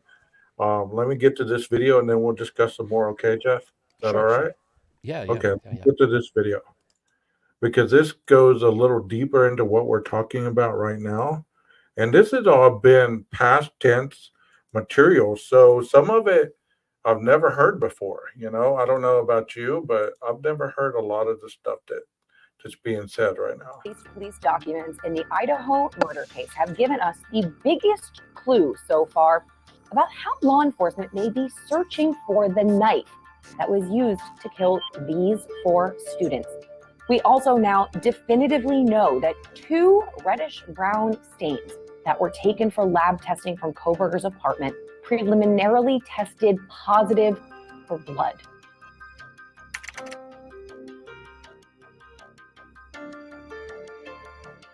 Seems like that little bit right there. Did you hear what she said? 2 blood stains tested positive for blood. Wow, mind blowing, right? But was it his DNA in that blood? Or was it somebody else's? Now, I sifted through 166 pages of these new documents, most of which just repeated information that we already knew about the investigation, but there were a few pretty fascinating, pretty telling tidbits that we weren't already aware of. Now, the bulk of these new details are about what was seized from suspect Brian Koberger's apartment and what wasn't. Police executed a search warrant on Koberger's off-campus apartment on December 30th, a few hours after he was arrested at his parents' home in Pennsylvania. Now, cops wore body cameras. The entire search was filmed. So at trial, we are likely to see some or all of exactly how this played out. I don't know about you, but I'm fascinated by Brian Koberger, and I'm really curious to see how he lived. The 28-year-old lived alone in Pullman, Washington at the time. He rented a 2-bedroom apartment through Washington State University, where he was a PhD student and a teaching assistant. Now, I have been to this condo complex. It's really close to campus, but not really walkable. It was quiet and sprawling. Now, Koberger's home was on the 2nd floor here in this end unit. The whole place is pretty nondescript, as was apparently the inside. Koberger's space sounded pretty bleak, to be honest. An investigator on the scene reported that the apartment was sparsely furnished and fairly empty of belongings. And something that stood out to me as being glaringly weird, for lack of a better word, he didn't have a shower curtain. Now, okay, Jeff, you remember that? Do you remember when people were all over that? With the shower curtain? Yes, we will get to the driving around. I guess we're going to have to do a part 2. We're going to finish up this video and then I'm going to call it. But we're going to continue talking about this and then we'll talk about the alibi and everything else, the closing part of it, tomorrow night. If you guys would please come back, please stay and finish this out with us. Um, it was sparsely furnished and fairly empty of belongings, including no shower curtain in the bathroom, and the trash cans appeared empty. Yeah, yeah. I know way back when I was getting a lot of people criticized me because I was focusing on that shower curtain and just wondering if it was something that could be thrown down on the ground at the back of the car or thrown down at the back door of the house with the intent to like disrobe of anything red and dripping from your body. And, you just basically disrobe and onto the shower curtain and then pull the corners up and tie it up like a satchel and then put it in the trunk. Okay, let's go another avenue. I'm going to take you down another avenue, okay, Jeff? Okay. Hang here with me. I heard what you said, and that's respected. But let's go another avenue. Is there any other reason that this shower curtain might not be in his room? Maybe he just takes baths. I don't know. Maybe you don't need a shower curtain if you just take baths. Remember, he had just left. They were going back to Pennsylvania. So it was sparsely furnished and fairly empty of belongings, right? Would there be a lot of stuff because he had a 2-bedroom apartment. One was locked. He couldn't get in there. So the stuff that was in his part of it was sparsely furnished, fairly empty of belongings. No shower curtain in the bathroom, and the trash cans were empty. So if you're leaving to go to Pennsylvania on break, does this not sound normal? That you'd remove your shower curtain before going away for break? It wouldn't be normal for me. That's what I wanted to hear. That's what I wanted to hear. I'm ashamed to say we'll have a shower curtain and we get rid of it when it's really, really time to get rid of it. But there are some that are very, neat freaks and are concerned about, things like that. That maybe it's. I mean, it's not like it's impossible. It's a very plausible explanation, but I'm just asking in a context where we're looking at this in an objective view. Okay, we're neither for nor against. We're not trying to put anything in the context of a murder scene. Okay, we're just looking at it as what it's saying right there. It was sparsely furnished, fairly empty of the belongings, including no shower curtain in the bathroom, and the trash cans appeared empty. So he was leaving to go to Pennsylvania. Okay. Mm-hmm.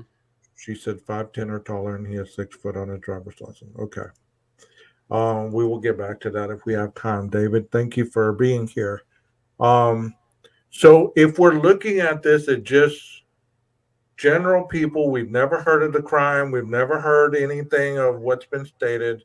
We haven't dove down rabbit holes and all this stuff, Jeff, that we've talked about.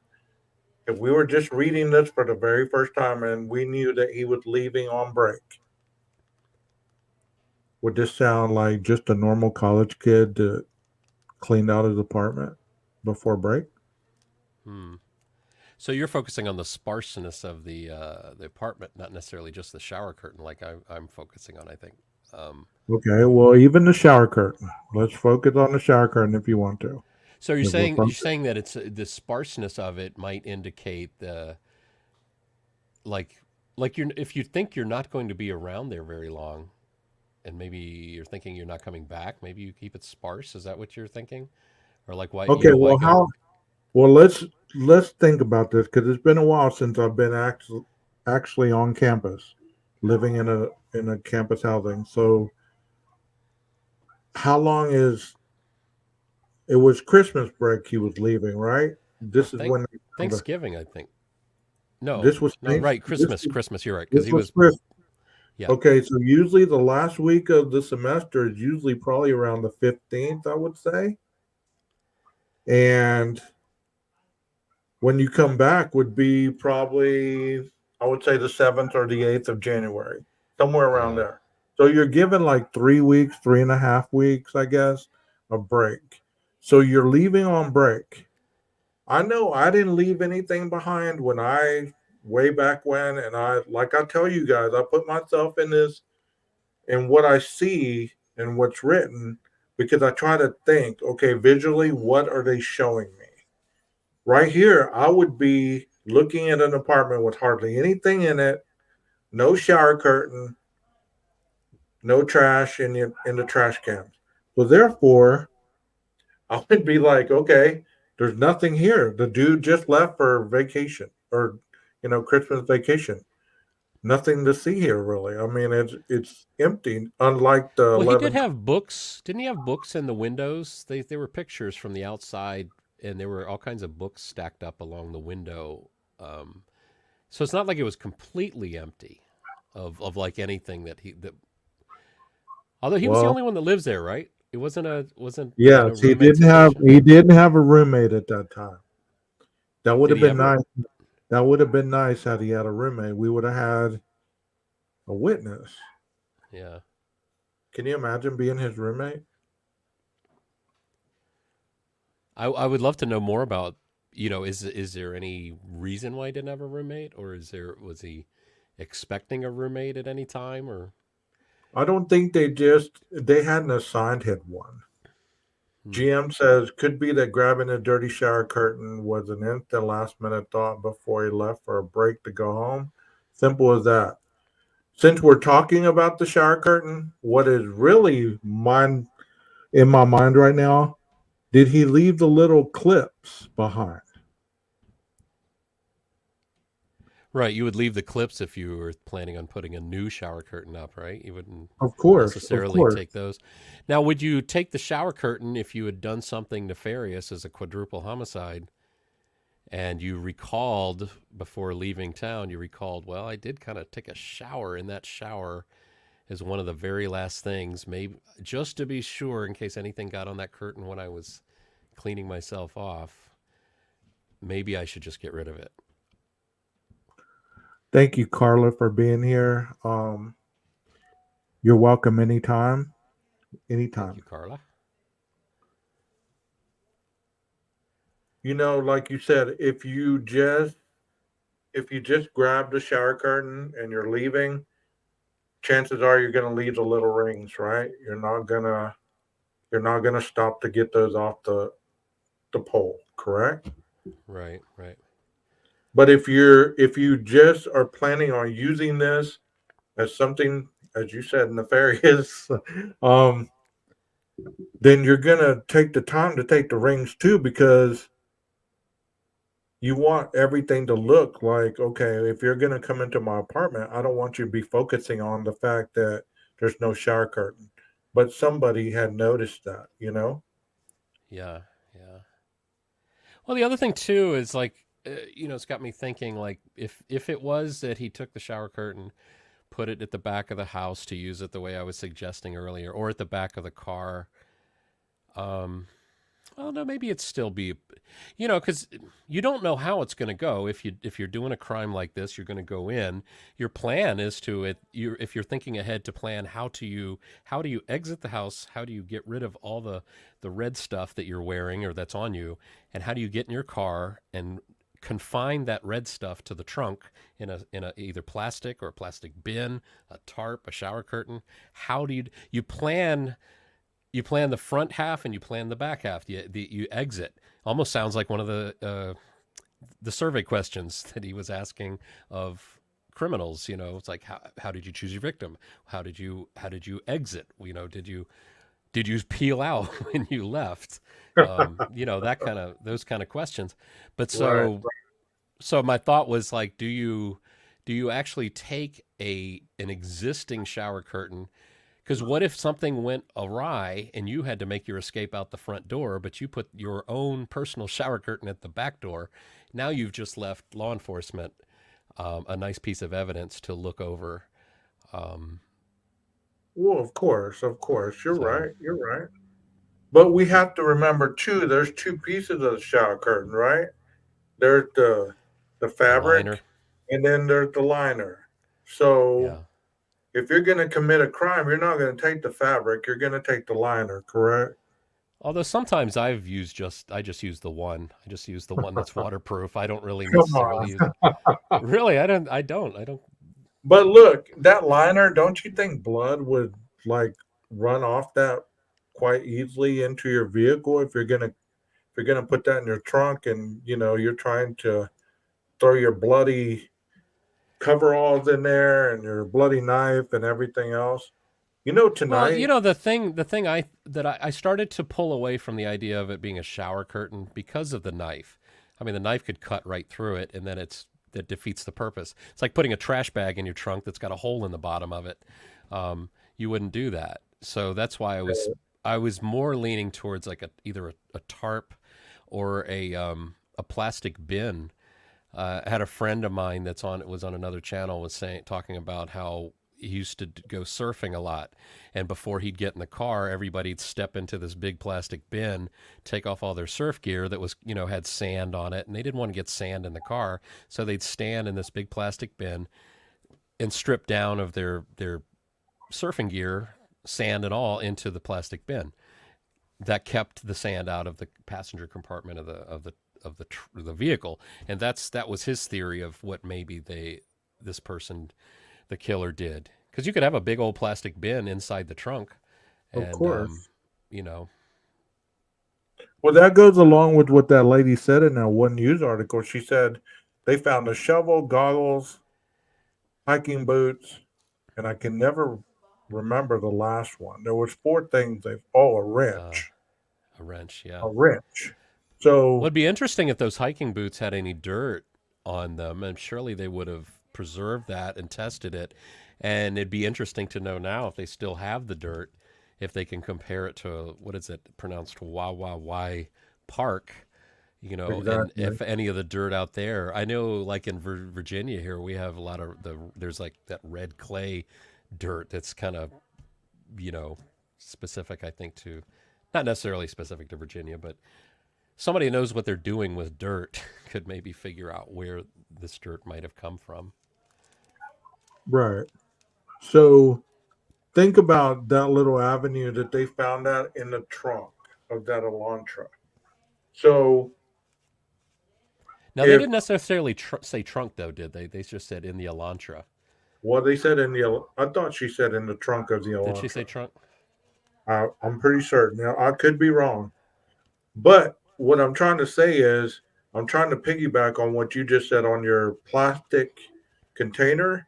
That would make sense. You go out and bury that thing somewhere, that has all the stuff in it. You get what I'm saying? Yeah. It has a knife. It has the Dickie suit. It has, sentimental values. I don't know. I mean, we're going on both sides right now. We're not really picking a side here. We're going on both sides. And you see how easy it is to do that? Yeah. You don't have to necessarily just stay on one side, because if you're just picking one side, you can just say, okay, well, if he put everything in that plastic container and wrapped it with a shower curtain and then threw it in the water, that's how he got rid of it. But you put everything all in one that doesn't even go together. Like, why would you wrap? You get what I'm saying? I'm trying to be funny there, Jeff. You get what I'm saying? If you wrap the shower curtain around the plastic bin and throw it in that water, that lake where he went, that river, people try to make you believe that that's how things go, and it doesn't necessarily go that way, Yeah. I mean, let's watch a little more of the video. That way we can continue on. I'm sorry. That could mean absolutely nothing, but it strikes me as definitely odd. Who hasn't seen a crime thriller where something nefarious was wrapped up in a shower curtain? But at least in these police documents, no one seemed alarmed by this.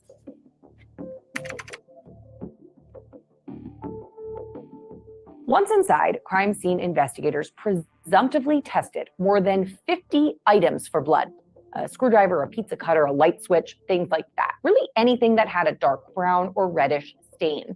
The vast majority of these things tested negative, but 2 spots in Kohberger's bedroom preliminarily tested positive.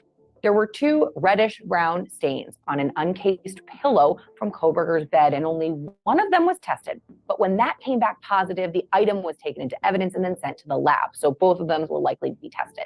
There was also a brown irregular drip stain found on a mattress pad. Now, this mattress pad sounded pretty gross. There were, quote, multiple stains on it.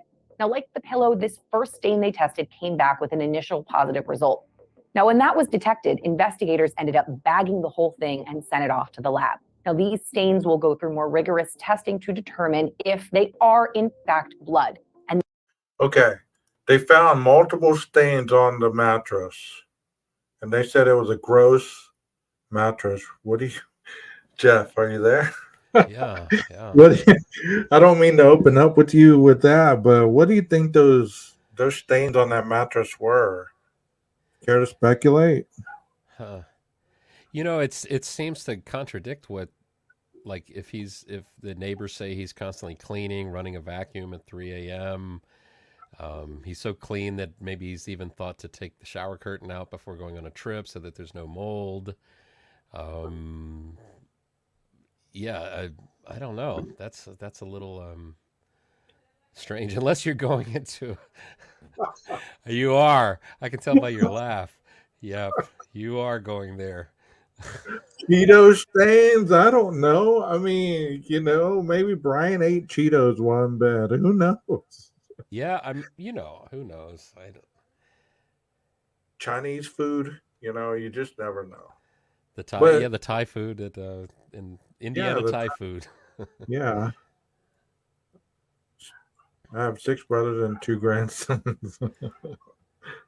Yeah, that's what she just said. She said it was a disgusting scene, and there were stains on the mattress. I mean, sent it off to the lab. Now these stains will go stains on it. Now, like the pillow, this first stain found on a mattress pad. Now, this mattress pad sounded pretty gross. There were, quote, multiple stains on it. Now, like the pillow, this first stain they tested came back with an initial positive result. Now, when that was detected, investigators ended up bagging the whole thing and sent it off to the lab. Now, these stains will go through more rigorous testing to determine if they are, in fact, blood. And then that will be compared against the suspect's DNA, as well as the DNA profiles of the 4 victims. Obviously, if any of these are a match to the blood of Ethan Chapin, Maddie Mogen, Xana Carnoto, or Kaylee Gonsalves, that will be a huge boon for the prosecution and a major hurdle for the defense. Kohberger's apartment was 2 bedrooms, but since it was leased through the university, he only leased one of those. He didn't have access to the other one. It was locked per WSU housing protocol, and investigators don't believe that Kohberger ever entered it. It seems that before leaving for his cross-country drive with his father at the end of the semester, Brian Kohberger tidied up the place. Investigators noted that all the trash cans had been emptied. Not too surprising.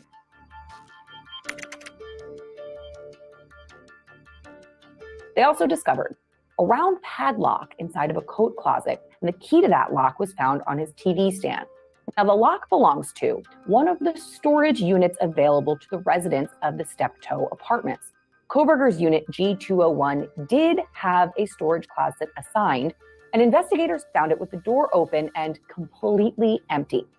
When I read this, alarm bells started going off in my head. Brian Kohberger may never have had anything in the storage closet, but something about the door being ajar and the area being empty just does not sit right with me. And it didn't sit right with investigators.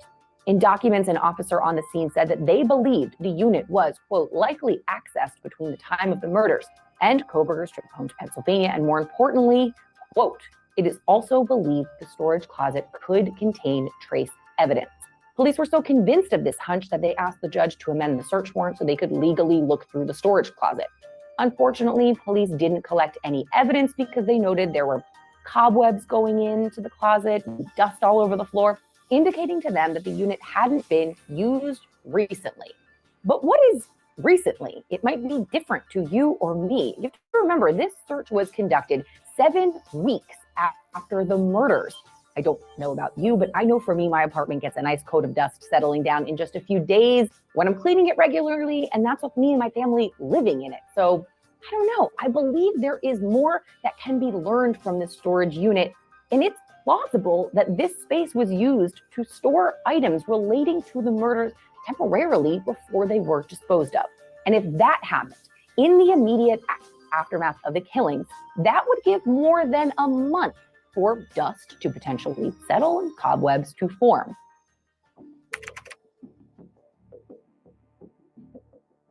So I want to dive a little deeper into this theory, and a caveat here: Kohberger is charged with quadruple homicide and burglary, but he is innocent until proven guilty. So my theory is just that, a theory. A K-bar knife sheath was discovered at the crime scene, but the knife itself was not. It appears whomever the killer was took it with them when they left.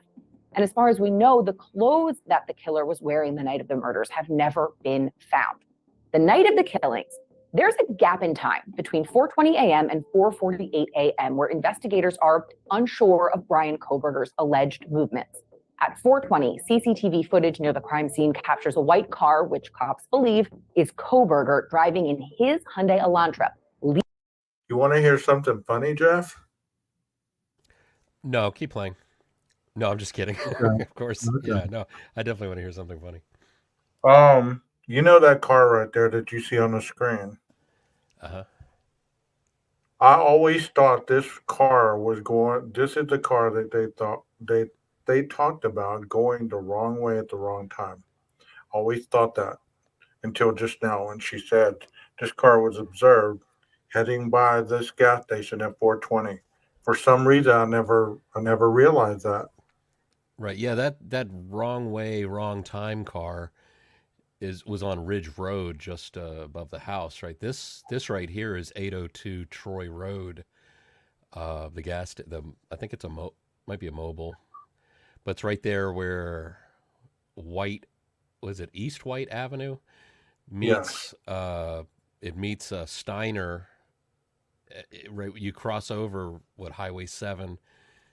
East White Avenue becomes Steiner, and then you continue on Steiner to the house, where the crime took place. Well, I wanted to throw that out there to you because I knew you'd get a kick out of that. David says, "Oh my God, look at his stare. If he was staring at me, I would be scared to death. BK is fucking scary." GM says, "I still want to know, why did they not break into the other bedroom if they were investigating a four-person murder?" Good point there. I wonder if they did, though. They probably got access to it and looked in there. I think that what they were saying in that news story is that it was locked, and they didn't think that Brian ever went in there. Yeah. You know, it is interesting, though, when you think about the shower curtain we were talking about earlier, if there is a notion of if he thought he's leaving for a while, and while he's gone, maybe a new roommate might move in. Maybe you do take your shower curtain. He's like, I don't want to gross this new roommate out with whatever's on my shower curtain, so I'm going to take it with me. But he left the stain-filled. Well, but you're not going to go jumping on his bed. It's like, hey, my roommate's not back until after the new year. I think I'm going to go jump on their bed, Look at all these stains. Leaving the area why is that one sock? That one sock won't bend. The suspect's phone was off the grid all night, but at 4:48 a.m., it pings a tower south of Moscow, Idaho. Where it pings is in the middle of a sprawling farmland, which is pitch black at that time of night. One theory so far was that the killer may have discarded bloody clothes and the murder weapon along that route. But now knowing that he had access to a private storage closet makes me lean away from that theory. Police say there was a significant amount of blood at the scene, and it's likely that the perpetrator's clothes and shoes were covered in it. So along with the knife, the killer would have had to get rid of the clothes they were wearing at the time. It is not out of the realm of possibilities to think that the suspect would have taken them home with him and kept them hidden so that they could be disposed of later. Now, it is just speculation, but my gut tells me that the killer probably had a clean set of clothes in his car and changed out of the bloody ones somewhere along that dark rural road so he didn't return home covered in the blood of the victims on the off chance someone saw him. A perp, particularly one with extensive knowledge of the criminal justice system and law enforcement, would probably not want to keep those things, bloody clothes, a knife, in their home. So a padlocked storage closet is not a bad place. Now, there isn't any evidence that we know of that Kohberger kept anything in his storage unit or emptied it, but it's worth a deeper look.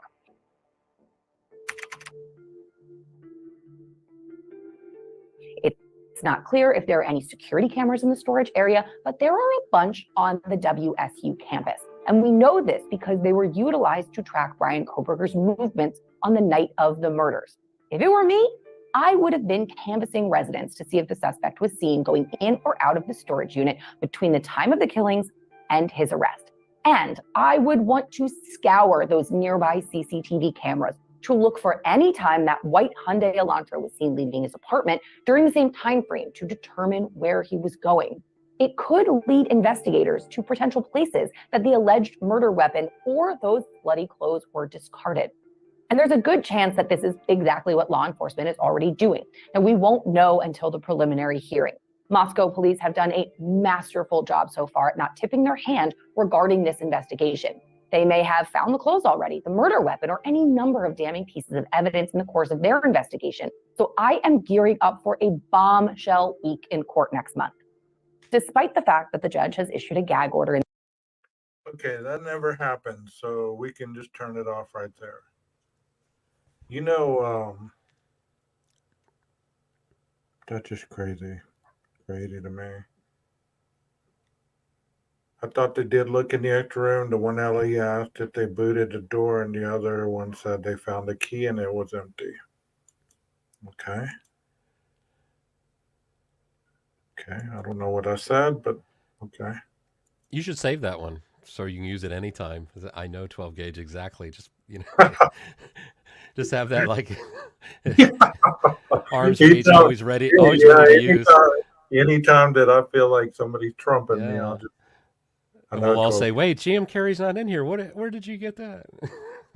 He's innocent. He did a fist bump at graduation. Very nice. But, you know, based on what she was talking about, I mean, it was early on in the investigation process and everything, obviously. They were still preparing for a trial in October. The preliminary, that never happened. They had the secret grand jury. So the chat, I'm going to ask you this. I'm going to ask Jeff as well. If you were, I want you to think logical here. Do not think about what you've heard, what you've seen, what you've theorized. Just think as a person that's never heard about this crime at all. Okay? If you were a killer and you were going to go into and kill 4 people and you drove home, sped away, okay? And your phone came on at what, 4:48? So from 4:48 on, you had all that time in your head. Would you wait to go to your freaking apartment and put that in the storage shed? Would you put bloody stuff? Would you keep it in your car much longer than you needed to? I know, here's my answer. I would not. What do y'all think? Would you wait until you got to your apartment to tug in that heavy-ass tote and put it into storage and lock it up and pray that the blood doesn't seep out the side like it did in the house? Y'all tell me what you think. Jeff, you first. Yeah, no, it sure seems you'd want to get rid of that ASAP. I mean, you've just had the rush or whatever you wanted to get out of the experience. That's happened. There's probably a secondary rush of like, oh my gosh, it's not yet over because I've got the stuff in the car. I've got to get it. But then there's also how far ahead did you think, you know, in the early planning of this, of what you're going to do after? Do you then have a plan? And is the plan include, do not get back to your apartment or your home coming from the direction of where this crime happened, which would be coming from the east, right? Better to do a very long drive south and then west, and then back up north, and then come back to your apartment as if you were coming from somewhere in the west. You're in the completely opposite direction. Why park? Maybe, maybe make it look like you were there. And then somewhere along that route, is there somewhere where you got rid of it? What do y'all think, Chad? I don't see any responses. Maybe it's delayed or something. What do y'all think? Would you keep the bloody clothes and the knife and all that stuff on you, or would you discard of it as quick as possible as soon as you left Moscow? I'm waiting for GM Gary to say, "I know, Jeff H. exactly," and then I'm going to use it. Okay, here's the second part of it. Okay, let's say that he did this. Okay, let's say he did this. At one point, would he feel safe enough? Okay, that's logical. Discard immediately. Okay, at what point do you believe that he would feel confident enough after committing a quadruple murder? Let's say we're not thinking the obvious here, okay? He's sweaty. He probably has a little bit of blood on him. If he was naked or he wasn't, what kind of clothing did he slip back on that didn't take that long after dispersing out of these bloody clothes? Did he have water in the car? Did he spill any droplets? Did he spill any droplets of blood in the water? Droplets? I mean, if you're really looking deeper than the surface, these type of things are important. You might not think so, but if you're putting yourself in Kohberger's mindset, okay, and I'm not Kohberger. I don't know what he thought. I don't know what happened. But if I was in that position and I'm the killer, and I'm gonna be thirsty, bro. I'm gonna be tired. I'm gonna have adrenaline flowing. I'm gonna have all this stuff going. The thought process is gonna be gone. It's gonna be automatic muscle memory. So those 12 times that he supposedly stalked the place, he's gonna be going on muscle memory, eyesight. Where am I going? Because he sped out of there, right? So he's not thinking about anything but getting the hell out of Dodge. And he broke on muscle memory and ended up way out there, turned his phone on, probably took a deep breath for the very first time. Like, holy shit, what did I just do?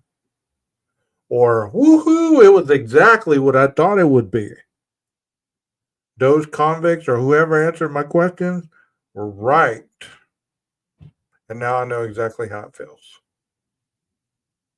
Do you see those 2 points of views, Jeff?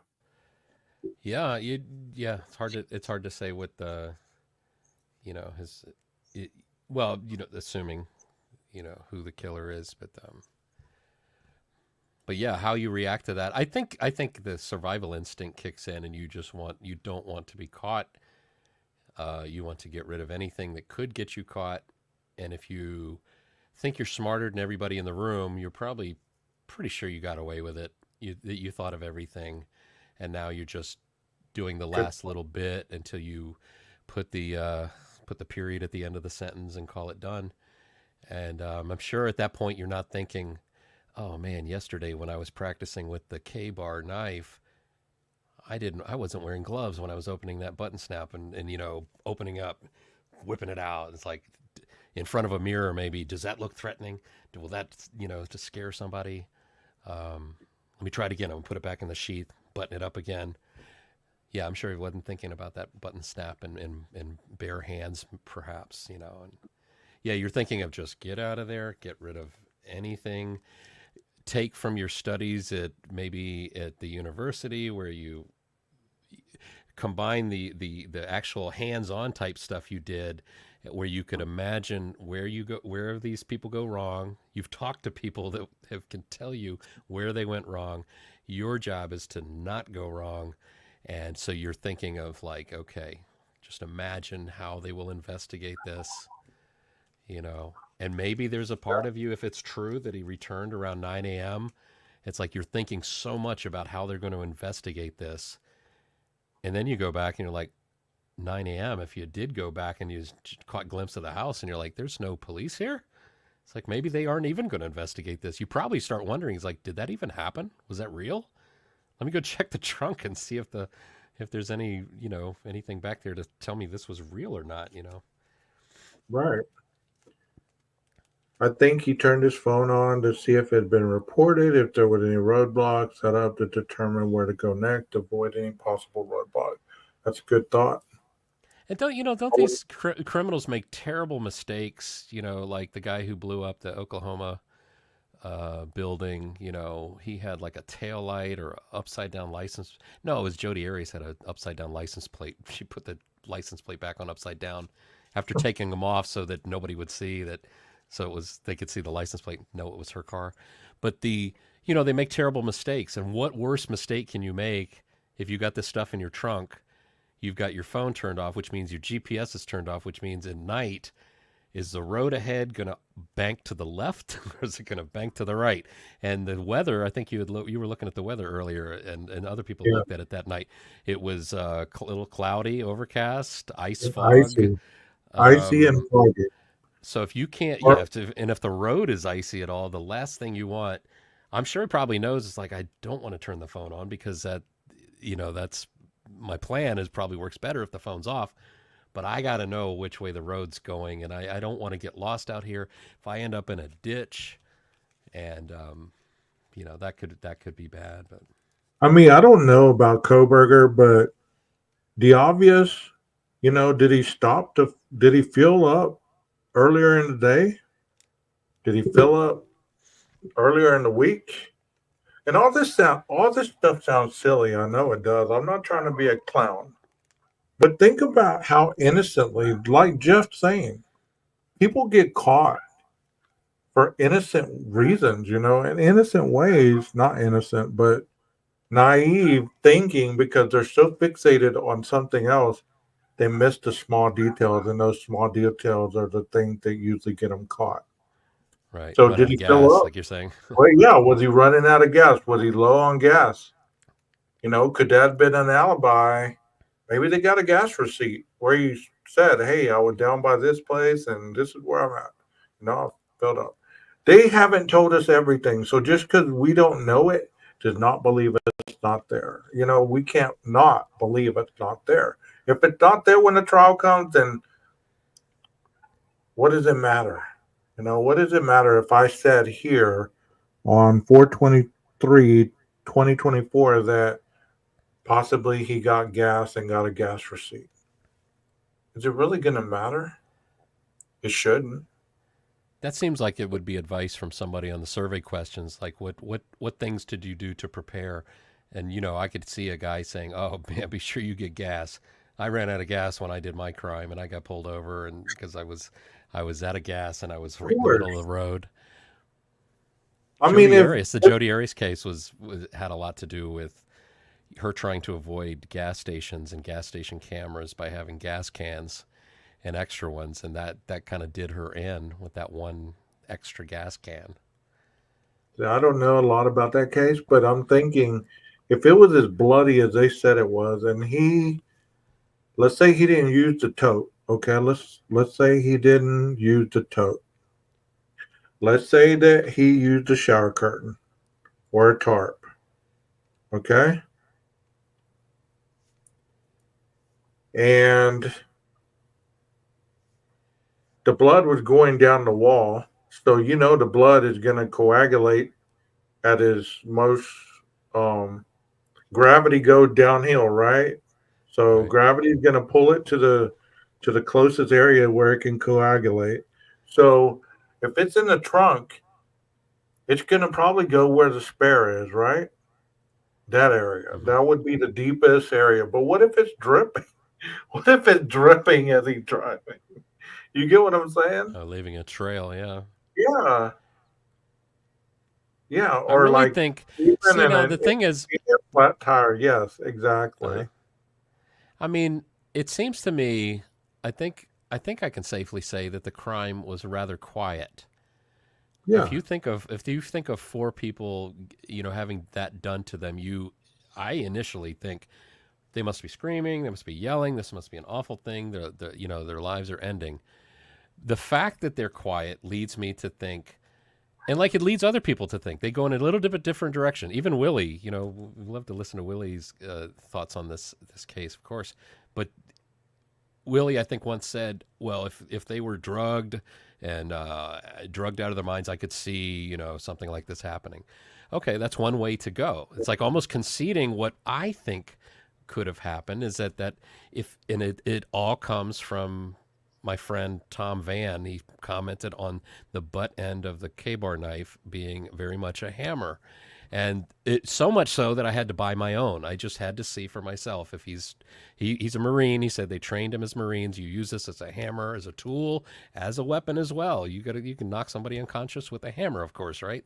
I think most people understand that. You can just imagine hitting yourself in the head with a hammer. You hit yourself in the thumb with a hammer, it hurts like heck. But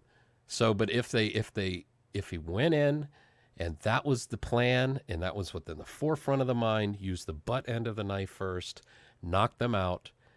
Once they're unconscious, you can stand out of the way of where you're then stabbing, and you can be sure you don't get it on yourself, or you can at least control it very well. And think about it. If you leave the sink running, the kitchen is not flooded. It's flooded when you come in hours later and find it, just like the murder scene is going to be very bloody. But it's not initially when you first turn on the water. So when the stabbing first happens, and if they're knocked unconscious, I don't know too if that slows the heart rate down because they're unconscious. But in my theory, I think it's possible that he could have used that butt end, taken it to the head of each and every victim. Although in my theory, I believe Kaylee came in seeing what was being done to Maddie and tried to stop it and took it to the face. I thought I read somewhere, I don't know if it's true or not, but that her face had a lot of damage. I don't see someone using the pointy side of a knife to the face.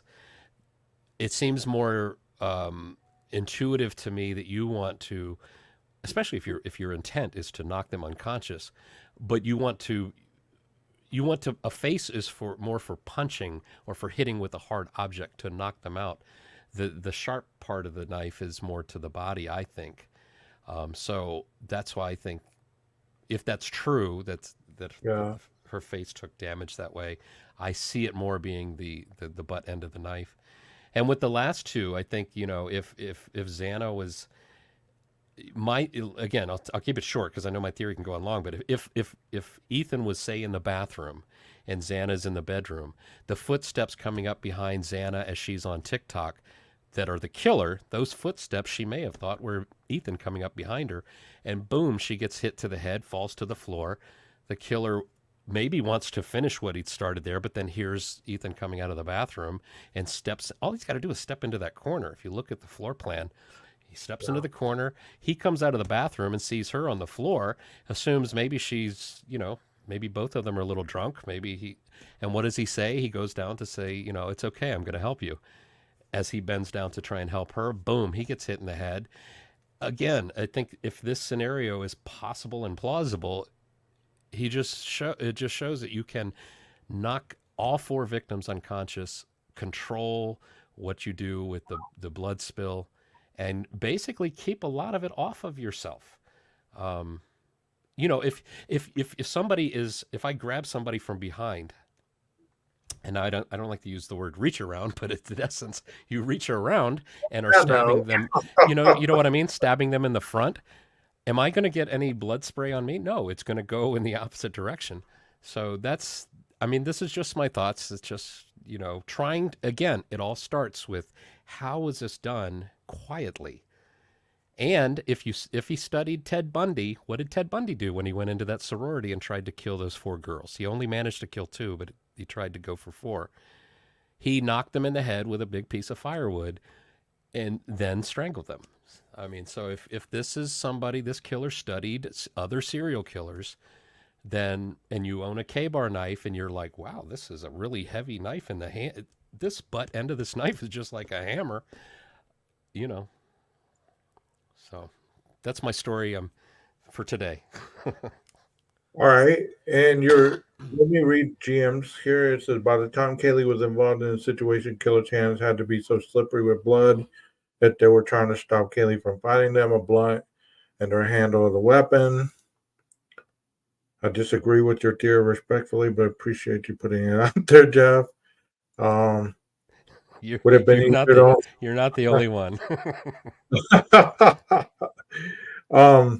Let me end.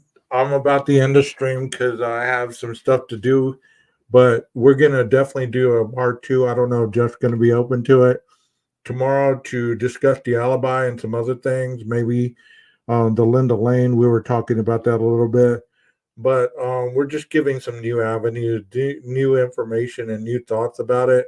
I know you may have heard some of the stuff that we're talking about, but I've never heard it, so that's why I'm saying it.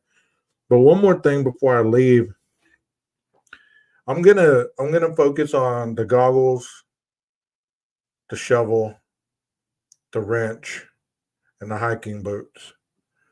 So I know WSU Kim, and I don't want to say that I agree with anything that she said or disagree, but she mentioned Ethan getting hit over the head with a pipe wrench.